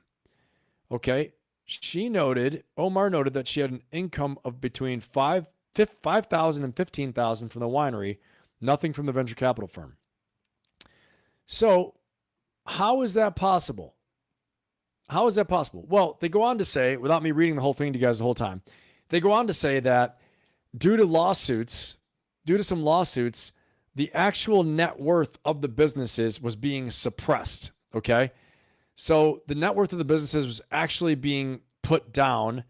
And so that's why later on, and we'll see this, So the Minnesota Democrat says that in part due to lawsuits being fought around alleged fraud, once settlements were reached, both companies saw a big jump in their net worth. Now this is kind of scary, I'm gonna re-put this here. I'm gonna put this up again because it's almost kind of funny.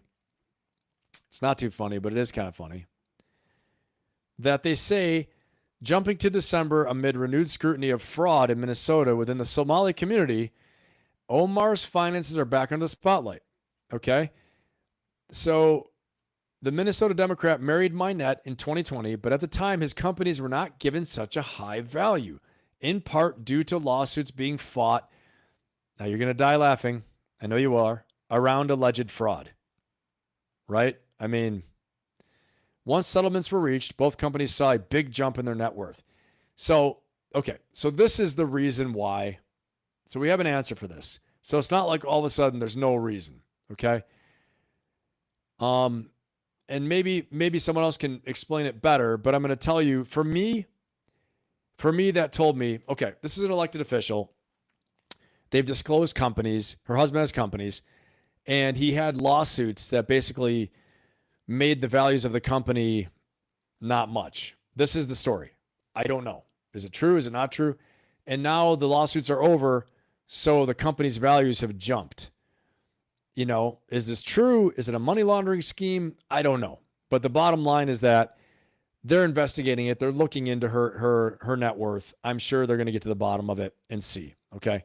So I'm sure they'll figure it out. But that seems like a plausible, defensible position to me. It seems like a defensible position that, you know, her husband had her companies, her husband's companies were under having lawsuits, having problems. And so the full net worth was not available or wasn't disclosed as being, you know, 5 million to 30 million, whatever they are. Okay. And in venture capital, I think, you know, money can be raised pretty fast. So to me, it seems like a defensible position. So let's see here. All right. Let's see. We got 8 votes. Yes, 100% inside job in the Minnesota State Legislature. Okay.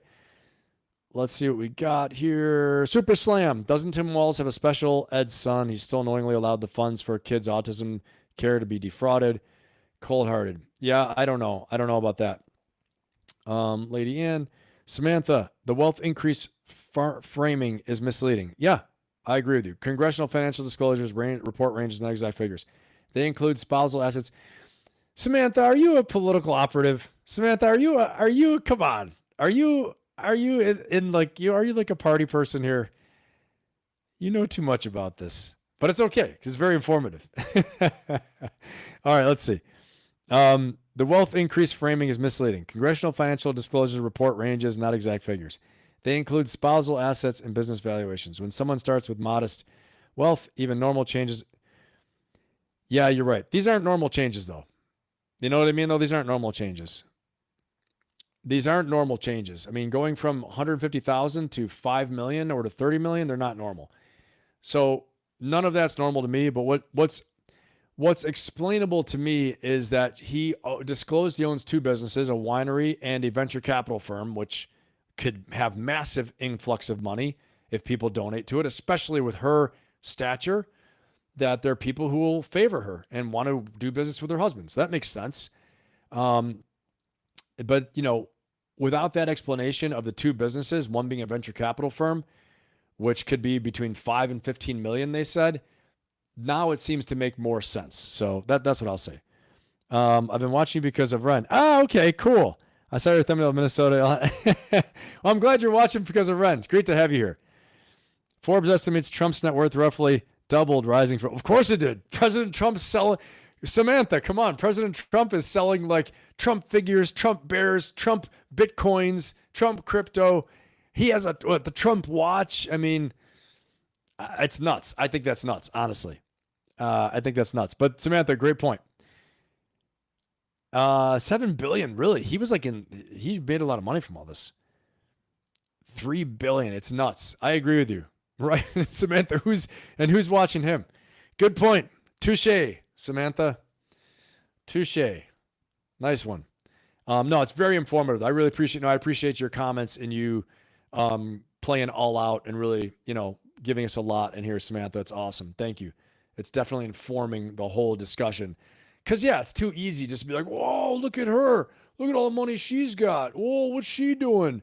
Yeah, you know, she's got problems. But if you notice, again, the only thing is she did say that they took money from some of the ringleaders of this fraud and they gave it back, right? So anyway, you know, politicians have to rub shoulders with a lot of different people. And, you know, anyway, it's too easy to find dirty things the whole way. Okay. She's your representative. That's awesome. That's pretty cool. And here you are in my chat. Awesome. Very cool. And you're doing a good job supporting her for sure. And that's good. So old Ilhan Omar's got a lot of money. And her husband's got a lot of money. And there's still a lot of fraud. That's what we've discovered right now. So I got one last little video here. And again, round of applause there, Samantha. That was very, very good. I appreciate it. And you know what the cool thing is? You didn't spaz out at all. You didn't spaz out. There are a lot of people, they spaz out. They get really upset and emotional. And they like, I'm asking questions. I'm doing a live stream and we're talking about things. I'm not attacking her. I'm showing videos and we're talking about it and we're seeing and maybe not. But you did a good job with that and didn't, you found me to be moderately balanced. Thank you. Appreciate it. It's great to have you here. Really great. You make a definite contribution to this chat. It's very cool. All right. Let's rock and roll. I got one more little video on Ilhan Omar. And I think this is the last one. Okay, it's under scrutiny. Okay, this is more of the same, but let's just watch it for a second. Let's see what they have to say. Representative Ilhan Omar has accused members of the media of lying about her. And I'll just say I don't know the leaning of this Washington Examiner. I'll just say that up front. So just listen, take it with a grain of salt if they go one way or the other. Let's just hear it. Let's hear the facts. Net worth by misrepresenting congressional records. But Omar failed to follow congressional norms by not disclosing the value of her assets and potentially underrepresenting her husband's investment positions. Her financial disclosure forms suggest she and her husband are worth at least $6 million and as much as $30 million, which has raised eyebrows because the couple said they were worth a maximum of $158,000 2 years ago. Omar's most recent financial disclosures show that her husband has an ownership stake in a winery worth between $1 million and $5 million, as well as this. Yeah, but wait a second. Okay, so she's disclosing it, but they're disclosing it now. Things have changed. She's famous now, right? She's been famous for a little while, but she's getting more famous. And the husband has a venture capital firm. So anyway, let's listen a little bit more. I mean, she didn't disclose it before because maybe it wasn't there. Stake in a venture capital firm valued at $5 million and $25 million. Media organizations have used this filing to produce reports claiming that Omar is worth up to $30 million, an assertion the Congresswoman flatly denies. A senior staffer from Omar's office previously told the Washington Examiner that the values on her disclosure forms reflected the full value of the businesses rather than the value of her husband's individual shares in them. Omar has personally used this explanation to dismiss critics, calling her husband one of, quote, several partners in the two firms. California business records, however, show that Omar's husband is one of just two individuals named as a partner on the winery's statement of organization. The other is its CEO, former top Democratic operative William Haler. While it's possible the winery has added some more partners or diluted her husband's stake since the winery was founded in 2020, it's impossible to know for certain because Omar hasn't disclosed how much her husband's share of the seven-figure venture is currently worth. Omar's refusal to disclose the value of her husband's stake in the winery and venture capital firm breaks with congressional norms. Okay, and the president never gave up his tax returns either. So anyway, I don't know. I don't think there's a whole lot there on that. I mean, she's famous. The husband obviously is capable as well too, and they're making money. So I mean, the whole point obviously with this is there a connection to the fraud, right? Is there a connection to the fraud? Well, if there was, why would you then report this all of a sudden now? Is it a money laundering scheme? I don't think so. I don't know. This doesn't strike me as that. This is someone else's job. I have done my work. We have investigated. We've taken a look at it. I don't think there's a whole lot there on that. Now, did she get campaign funds from these people at some point? I probably would guess, possibly. I would guess, yeah. I mean, she even said so, but she gave it back. So, all right, let's drive on here. The bottom line is there's fraud. There's a whole lot of it. And even CNN, everybody, both sides, everybody's saying that this is not going to go away. It's been going on for a long time. Sounds like it's a larger systemic problem. It's probably too easy to take advantage of it. It's probably been going on for a long time. They've found some ways to do it, and they've got their hands full. No doubt about that. Okay, let's see. Tim Burke. Nope. Samantha. She doesn't have to be from me to to form an educated opinion. I hear the things she says and I see how she votes and what she supports. I don't think I've agreed with her on one issue. Okay. Okay. We got a lively chat. That's awesome. Adman Ben, how much do you trust Scott Ritter? I don't even know. Steve Bannon, Oliver North, Jesse Ventura. I like Jesse the Body Ventura when he's a pro wrestler. I liked him a lot. I don't know much about him after that. I liked him in Predator. I don't know much about him. The rest of them, I don't really know them that well. I don't really know any of them that well. Oliver North, Marine, but a lot of these guys get involved in politics, and I think they have their agendas. I think you can trust them to follow their agendas. You know what I mean, Adman? That's what I would say. I like CNN. I think CNN has a lot of good reporting. I think Fox has some good reporting sometimes too. I think you need to form your own opinion, but hear many voices. Try to find some independent reports and, form your own opinion. Okay.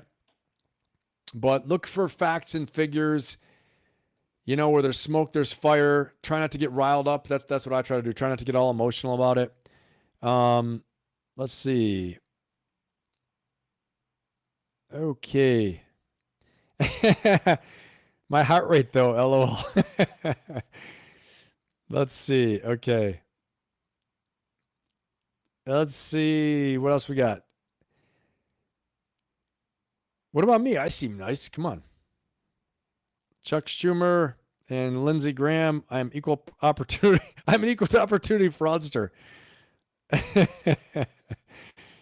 All right. Let's see. Jesse was weird as a governor, but he did lower our car tab fees. That's good. He was a great pro wrestler and a former Navy SEAL. But I don't know a whole lot about Jesse Ventura as a governor. All right, here we go. We're moving on. We're going to talk about the economy really fast. Okay? We're going to jump in here and let's talk about what is going on, what is truth, what is fiction, okay, in the economy. What is the K-shaped economy? Here we go. Economists agree. You're not crazy for feeling like the rich are getting richer and the poor are doing worse. Welcome to the K-shaped economy. So what does this mean? Okay. The K-shaped economy, I'm going to tell you what it means. Okay.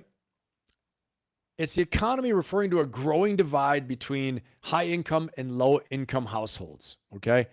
High earners are experiencing higher economic growth and stability, while low-income households and individuals face stagnation, tougher times, increased financial strain. Okay, that's why the affordability index, all those things, and some people aren't feeling it because they're in the upper bracket. All right, this indicates a lot of the times that the economic recovery and consumer spending are primarily driven by those of the top income distribution. So, what does it mean? It means that higher income households are experiencing steady wage growth around 4% year over year, and their spending gets to increase. Low income wage growth is much slower, around 1.4% or less.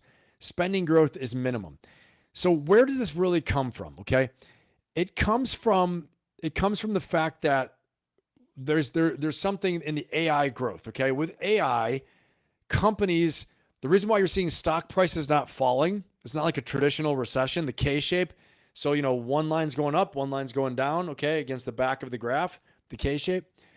So a lot of the companies that are fueled by the AI growth, their stock's going up, okay? They're getting streamlined, more efficient, things like that. Meanwhile, you have the average worker is not seeing wage growth. They're not seeing income increase. They're seeing prices get more expensive. Affordability is going down. All the things I just said. So we're in this K-shaped economy right now. 2025 was a K-shaped economy. Right now is a K-shaped economy, okay? So we're going to talk about what does that mean for us and what should we do about this? Well, I'll tell you what, you definitely want to cut back on expenses, that's for sure. That's one thing, as much as you can. And then try the best you can to find a way to make additional money, be entrepreneurial, maybe get a second job, increase your skills. It's a time to increase your skills for sure. Increase your leadership. Learn to be a better leader as well, okay? All right. Let's look at this one. Again, I'm not going to belabor the whole point, but we're going to touch on it really quickly. Okay. So here we are. The K-shaped economy reigned in 2025, and it's not going away in 2026. All right. CNN's making me subscribe, so I can't share any more of this. But I think the important thing to take away is that you're not wrong. If you feel like, yeah, it feels more expensive. It feels like I don't have as much money. It feels like, like my wages aren't growing. Business isn't growing. Small business isn't growing. But yet I see the president on TV and I see, everyone in the administration saying the economy is booming. Times are good. Stocks are going up, right? Stocks are going up and they're not lying. S&P 500 is going up.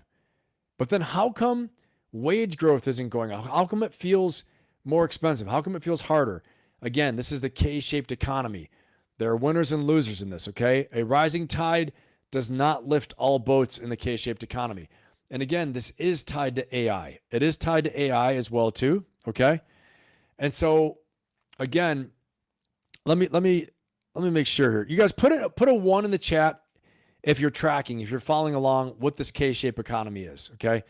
And put a 0 in the chat if you're not understanding this with the K-shaped economy. Again, a 1 in the chat if you're understanding the K-shaped economy, and put a 0 in the chat if you're not tracking what the K-shaped economy is. Okay? Tim, I see 3,500%. She must be doing one-on-one coaching with Ben. I have been known to take people definitely 4x and higher in their income. I have done it. 100% I've done it. And no kidding, it's amazing. 3,500 though, that's a tall order. It's a very tall order. I would like to know what she's doing. But it makes sense. When you first see it as a shock factor, when it makes sense, husband's got these businesses, especially a venture capital firm. Who's to say he didn't raise 10 million, 15 million? The value of his company is going to shoot up, or he has a business that he bet on with his partners that's shooting up. Okay. So, that's a game changer. All right. Let's see here. 1 super slam, Lady Ann. Okay. Cedric. Okay. No idea until today. Okay. 1 admin 1. Okay. Mark, somewhat not complete. Okay.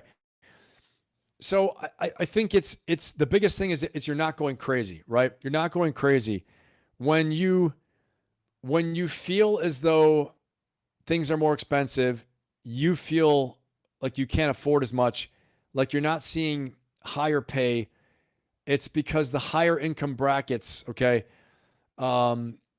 stock market companies that are benefiting from the AI boom, they're benefiting from more efficiency, from having to hire less people. I saw one thing, this businessman today, I saw that he replaced his entire sales force with AI agents. Okay. This is part of what my thumbnail was about today when I said they lied. Okay. They're saying how much AI is going to benefit us, right? And again, it's a play on words a little bit. Did they really lie, or is it going to benefit us? But not all the way. Okay. And it's true. So in the age of AI right now, you got to get on board. You got to find new skills and abilities in order to use this to your advantage. This is a time to upgrade your skills, upgrade your knowledge, all those things. Take a course, right? Get a new certification. Learn more about how to use AI to your advantage. If you don't know how to use an AI agent, then you want to start learning how to use AI agents to do things for you. Don't worry about what I talked about earlier about you being the one to perpetuate ChatGPT 4 to get AI agent 3, 4, 5 out there so it ends the world. Don't worry about that. For right now, you got to make some money, okay? How you're going to make some money is to jump on that AI train and have it help you instead of hurt you, okay? But this is for real, and this is what they call it, the K-shaped economy. It's not, you're not crazy, right? Even though I saw it the other day, and I'm just like you guys. I didn't know anything about a K-shaped economy either until I started doing research for this show, okay? I'm like, why the hell is the stock market going up? Why is S&P 500 going up? But everything's so expensive. Food's more expensive. Repairing your car is more expensive. Gas is more expensive. K-shaped economy, okay? The values of businesses are going up, and the wages for the highest earners are going up. The rich are getting richer, okay? And meanwhile, because you're not a part of that, it's harder to afford things. Pay isn't going up. Things are harder, okay? And this is just, the reality of what's going to happen for this year as well too. So again, how do we combat that? We got to improve our leadership. We got to improve our skills, get more certifications, cut back on spending that's bullshit spending that you shouldn't be spending. When you know you shouldn't be spending it, cut back on it, okay? You got to go to the Dave Ramsey course too. Kill off the smallest debt you have first. Kill off the smallest credit card you have first and close that puppy, all right? Then kill off the next one, okay? Keep killing them off. If you have to get a second job and work, you got to get a second job and work, okay?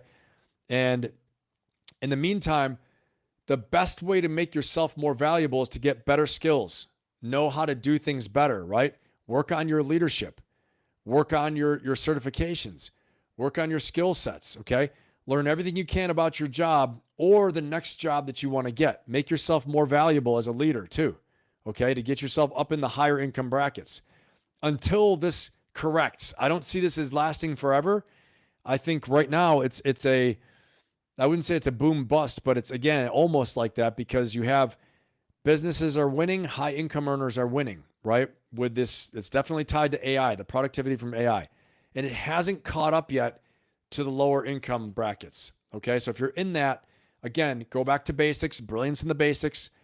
Make sure you're watching your spending. Be very aware of what you're spending. One thing I advocate strongly is to get a spreadsheet. Get a spreadsheet, put every account you have on a spreadsheet, okay? Put every account you have on a spreadsheet, okay? And I want you then to log in once a week, see what the value of the account is, see what your debts are for credit cards and for, any money you have, okay? Whether investment accounts, savings accounts, checking accounts. Look at your debts, look at your loans, line it all up. As ugly as it might seem, as scary as it might seem sometimes, your best defense is having, that's awesome, Becky, good for you. Your best defense is having a good sight picture, good knowledge of what's going on out there, okay? It's having a good knowledge of what are the threats and what are the opportunities, okay? And then you want to start working on those debts. And you want to figure out how much money can you save by cutting out certain expenses. Then you want to see, what does it take for you to get a new income stream? Can you get a new part-time job? Can you work in AI? Maybe be like, a prompt engineer or something like that. Can you get a second job over the weekend? A side hustle, okay? All these things like that. See, is there a way to do something to earn some more income right now? And it's a great time to do that and to earn some type of certification or a new skill set. Doesn't even have to be something you pay for, right? In order to get more involved in this AI economy, AI-driven economy, okay? Let me see here. Again, put a 1 in the chat if you guys are tracking with that. Put a 1 in the chat if you understand what I'm talking about, if this makes sense, and put a 0 if it does not make sense. I'll explain it some more. Let me see.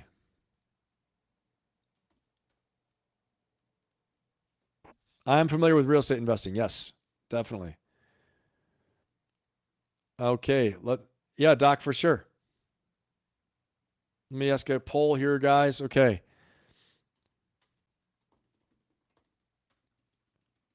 Okay, awesome. Awesome.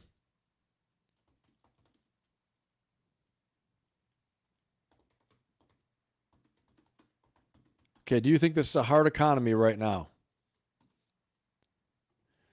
Let's see. I'm going to see how everybody's feeling out there on this. Yeah, Doc, for sure. Yeah, I'm familiar with real estate investing. Definitely.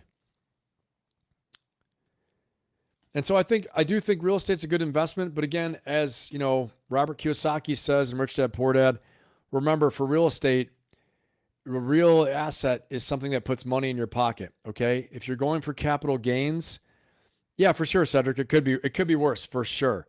If you're going for capital gains and you're hoping for house appreciation, it's speculation, right? And when we're speculating, it's not a sure thing. The best way to invest in real estate is to get it to cash flow, okay? You think so, Cedric? You think it'll go to $10? Wow. Yeah, and I think, okay, cool, Samantha, I see it. And I think that, you want to get your house to cash flow and rent it out so it's providing income for you, okay? That's true real estate investing. Now, if you own your own home, they will tell you that's not an asset. However, I will say this. When you own your own home, it is a forced saving plan, okay? And it is a great source of net worth wealth, okay? So I'm not going to tell you that it's not good. It's a good thing. It's a very good thing, okay? But if you're looking to get some type of cash flow asset, investment properties that you can rent out are the best way to go. Now, there's a strategy out there, okay? Oh yeah, I'm still a Bitcoin investor for sure, Steven. Yeah, Steve, I'm still Steve, I'm still a Bitcoin investor for sure. We could talk about Bitcoin. I've been holding off on it a little bit because it's been a little bit, it's been down lately. And so I haven't been talking about it as much. And plus I covered it a lot, but this is a great time to buy Bitcoin. But I'll caveat that, okay? If you've paid off your debts, right? If you're mostly debt free, okay, and you have some disposable income, you can start accumulating Bitcoin. It's at a good price point to do it. Before it takes off, it's going to take off. It's going to happen. So, but with real estate, okay, I think it's important you have to understand the difference between an asset and a liability. Now, if you buy your own home, it's definitely a forced savings program. And you're not, you're paying down equity. Hopefully you get some capital appreciation as well too. But, I totally understand that. I think it's a good thing. I think it's a good thing for sure. But as far as investing goes, it's truly an asset when you get it to cash flow to put money in your pocket. Okay. You feel like it's about to appreciate, it's about to decline. I mean, I think, Doc, you might be right. If you look at, there's a lot of research out there you can tap into to see. I think state by state, zip code by zip code, it matters a lot. So it matters what state you're talking about. Zip code by zip code matters as well too. Okay. All right.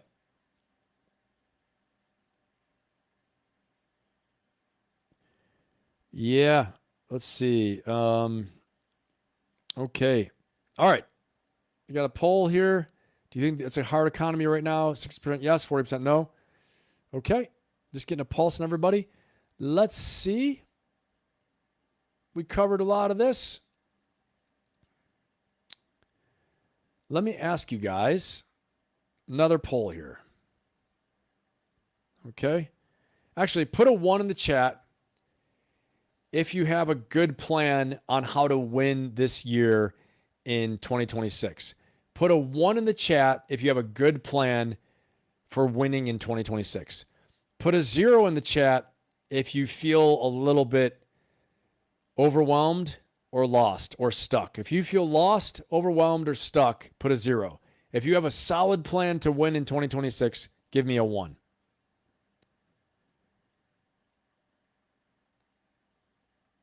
Let's see.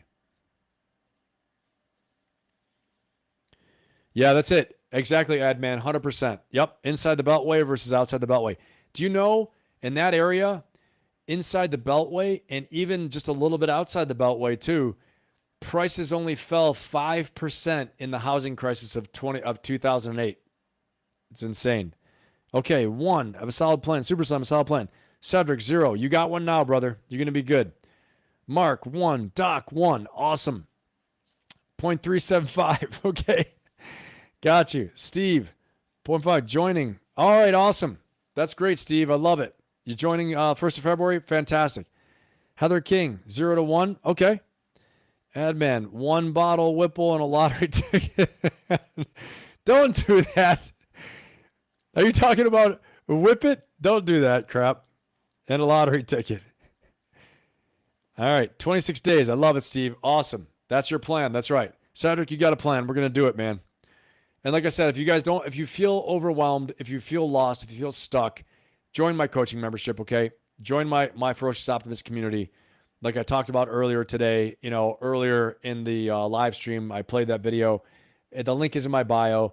I also do one-on-one coaching as well too, okay? You can book a no-fee discovery and strategy session with me, a free Zoom session with me, and we'll talk about a strategy to get you from where you are now to where you want to be, how to get unstuck, how to build your business, how to become a better leader, whatever it is you need, okay? We will work on that. All right, let's go. You can't win if you can't play. That is true. That is true, Samantha. Very true. All right, let's rock and roll. You guys know what time it is now. It is time. It's the time you all been waiting for. You are the few. You are the brave. You're like the Marines. You guys lasted through everything, through the entire Benathon, and now you'll be rewarded with the leadership lessons of South Park. Woo! Let's go do it, baby. Here we go. We are going to rock and roll. I can't wait too, Steve. It's going to be awesome. I'm going to ask you guys a poll before we start. I got to know. Put a fire symbol in the chat if you are ready to watch some South Park, damn it. Put a fire symbol in the chat if you're ready to watch that South Park. I'm going to put a fire symbol in the chat. I'm ready to do it. I'm ready to rock and freaking roll. I'm ready to do this right now. Man, we sticking and moving from AI overlords, end of the world, end of humanity, Russia, Ukraine, World War III, fighting it out about Minnesota fraud. We got Samantha coming off the top rope, defending Ilhan Omar, her homegirl, her representative, making some good points all the way to the K-shaped economy. Who thought about that? Who knew? No one knew. No one knew the K-shaped economy was coming. You guys got surprised right there. All right. Leaning more towards the one. Okay. All the way to the leadership lessons of South Park. You guys have made it. You guys made it through the jungle. You made it through the fight, through the obstacle course today. Okay? You guys are tough. My head's going to fall off right now. I got to put my own fire symbol, damn it. Where's my fire symbol? Someone told me it's hard to find these things. I think it was Becky. I think it was you. You couldn't find it. I'm going to try to find it right now. Cody Fisher, you still in the house, Cody Fisher? Where's Cody Fisher at? There you are. I see a fire symbol. I got you, man. I'm putting an explosion. I'm doing an explosion because I couldn't find the fire symbol. Boom. I'm ready. Let's do this. Woo. Here we go. Firing it up. Firing it up right now. With a classic. Beautiful. Here we go. Christmas is about something much more important. What? Presents. Don't you see, Kyle? Presents. Presents. My God, they're right. Christmas is about presents. If we all buy presents, everyone benefits. Okay? That is the spirit of Christmas. Commercialism. Because it's what makes our country work. They're starting to understand, Johnson. They're starting to understand. We got so caught up in the little things of Christmas, like love and family, that we almost forgot it's buying things that makes our economy thrive. Christmas is about K-shaped economy, right there. That's what it's all about. That's exactly what we're talking about. Leadership lessons of South Park. South Park always knows. They always know. All right, Cody, I got you, man. You still alive? We're almost done, Samantha. Hang in there. You're doing it. You were a powerful contributor today. I'm very proud of you. Fellow renegade, you did a great job. We'll take you back to the halls of Ren, and you'll be remembered for your glory in your fight today. Wonderful. So you can see, do you guys see how I so cleverly, was weaving in the K-shaped economy and affordability into South Park? I didn't even mean to do that. It just happened. Okay. Pretty awesome. Pretty pumped about that, actually. And yes, in fact, it does help our economy. It's all about the presents.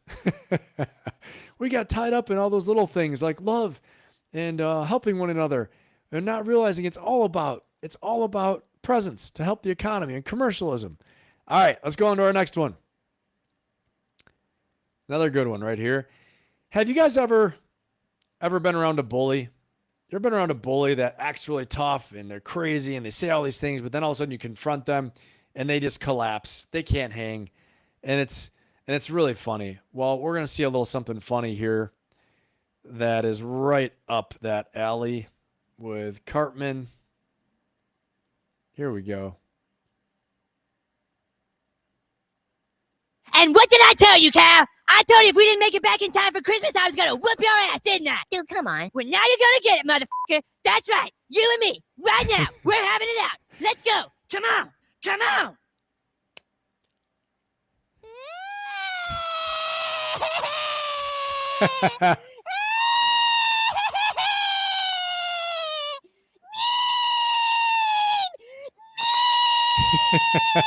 And what did I tell you, Cal? Yep, there's always that one person, right? They talk big and they talk tough, but they go down. They go down when you get after them. Anyway, you got to love Cartman. Ma'am. Ma'am. Is that your all-time favorite scene? I'm a Machine? That's awesome. Hey, thank you, Steve. I appreciate it. Thank you, Mark. I love it. Adman, thank you. Ben is a shaman. That's the best. You have a gift. Thank you. All right. This is awesome. Late stage capitalism for the win. That's hilarious. Let's do this. Let's go. I got another one. Another. And yet another. I have another for you. And yet another one. I'm full of surprises today. Here we go. What is this one? Oh no, this is just a holder. But wait a second. Let's just pick the first one that comes up. Oh no, I can't even play this. This is nuts. Here we go. Here, worst New Year's ever. Let's just see what this is. I don't know. Hey, Las Vegas is a pretty cool place for us mature people.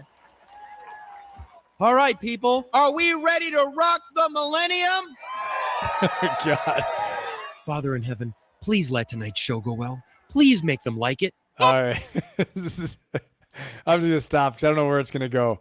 And I don't want to find out, honestly. I don't even want to know. All right. We are going to our next fun video here. South Park can surprise me sometimes in ways I don't want it to surprise me. Exactly, Cody. Exactly. Representative of my mental warfare. I got another one here. Funny military blooper training fail. Just for Mark, who loves this. Check this one out. I think this is actually pretty funny. This is a good one. Get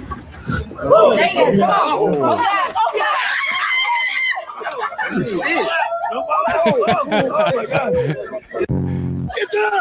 Where are you at? Look at where you're at.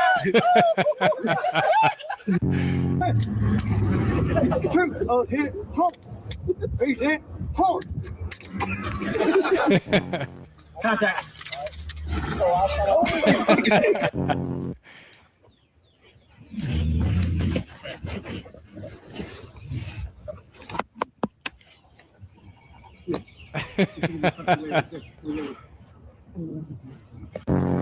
Up.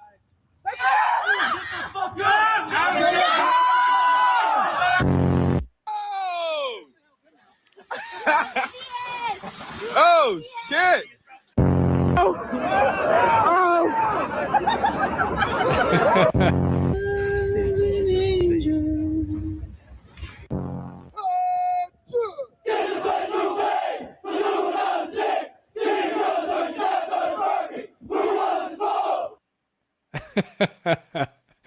All right. Yet another victory. Another one. Yeah, thanks. Smart move. I know. I was just like, uh-oh. Hey, Phoenix, what's going on? Great to have you. Glad you're here. Awesome. You're making it in for the best part of the show. All right, I got another one. Here we go. We got more. And we're going to end it with a bang. Send you guys out all the way. Best military fails. I don't know what. These are just fails, period. Okay? I don't know what. I didn't even watch this, so let's just see what happens. Steve, Yeah, I did. that one looks locked. This one's not locked. This is what happened to me. See how that's not locked? Oh, What did I just tell you, Gerald? I just told you. Oh, my God. Are you right? Oh, he was killed. You right? Holy crap. What's the worst ladder ever? That is the worst ladder ever. This is hilarious, actually. This is so funny. I love this. He's so... What is Even he doing? fish have a better memory than this sheep. What is he doing?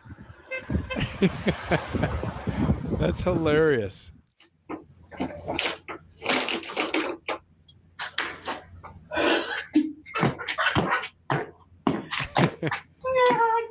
This turned out to be the highlight of her shift. Freaking love you.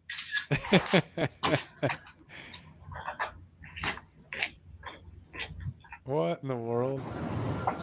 Oh, hell no. Oh, hell no. Oh, hell no. I'll pop them on the front porch. Oh, hell no. This experiment proved that possums can guard a house better than dogs.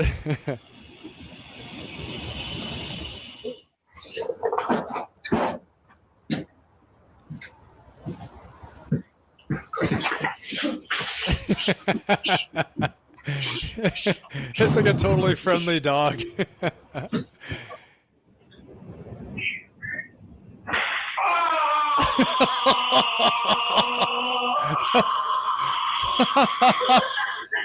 What? What?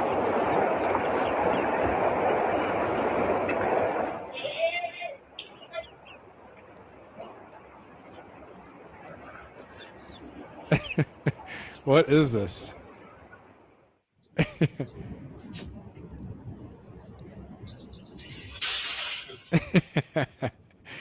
Spaz.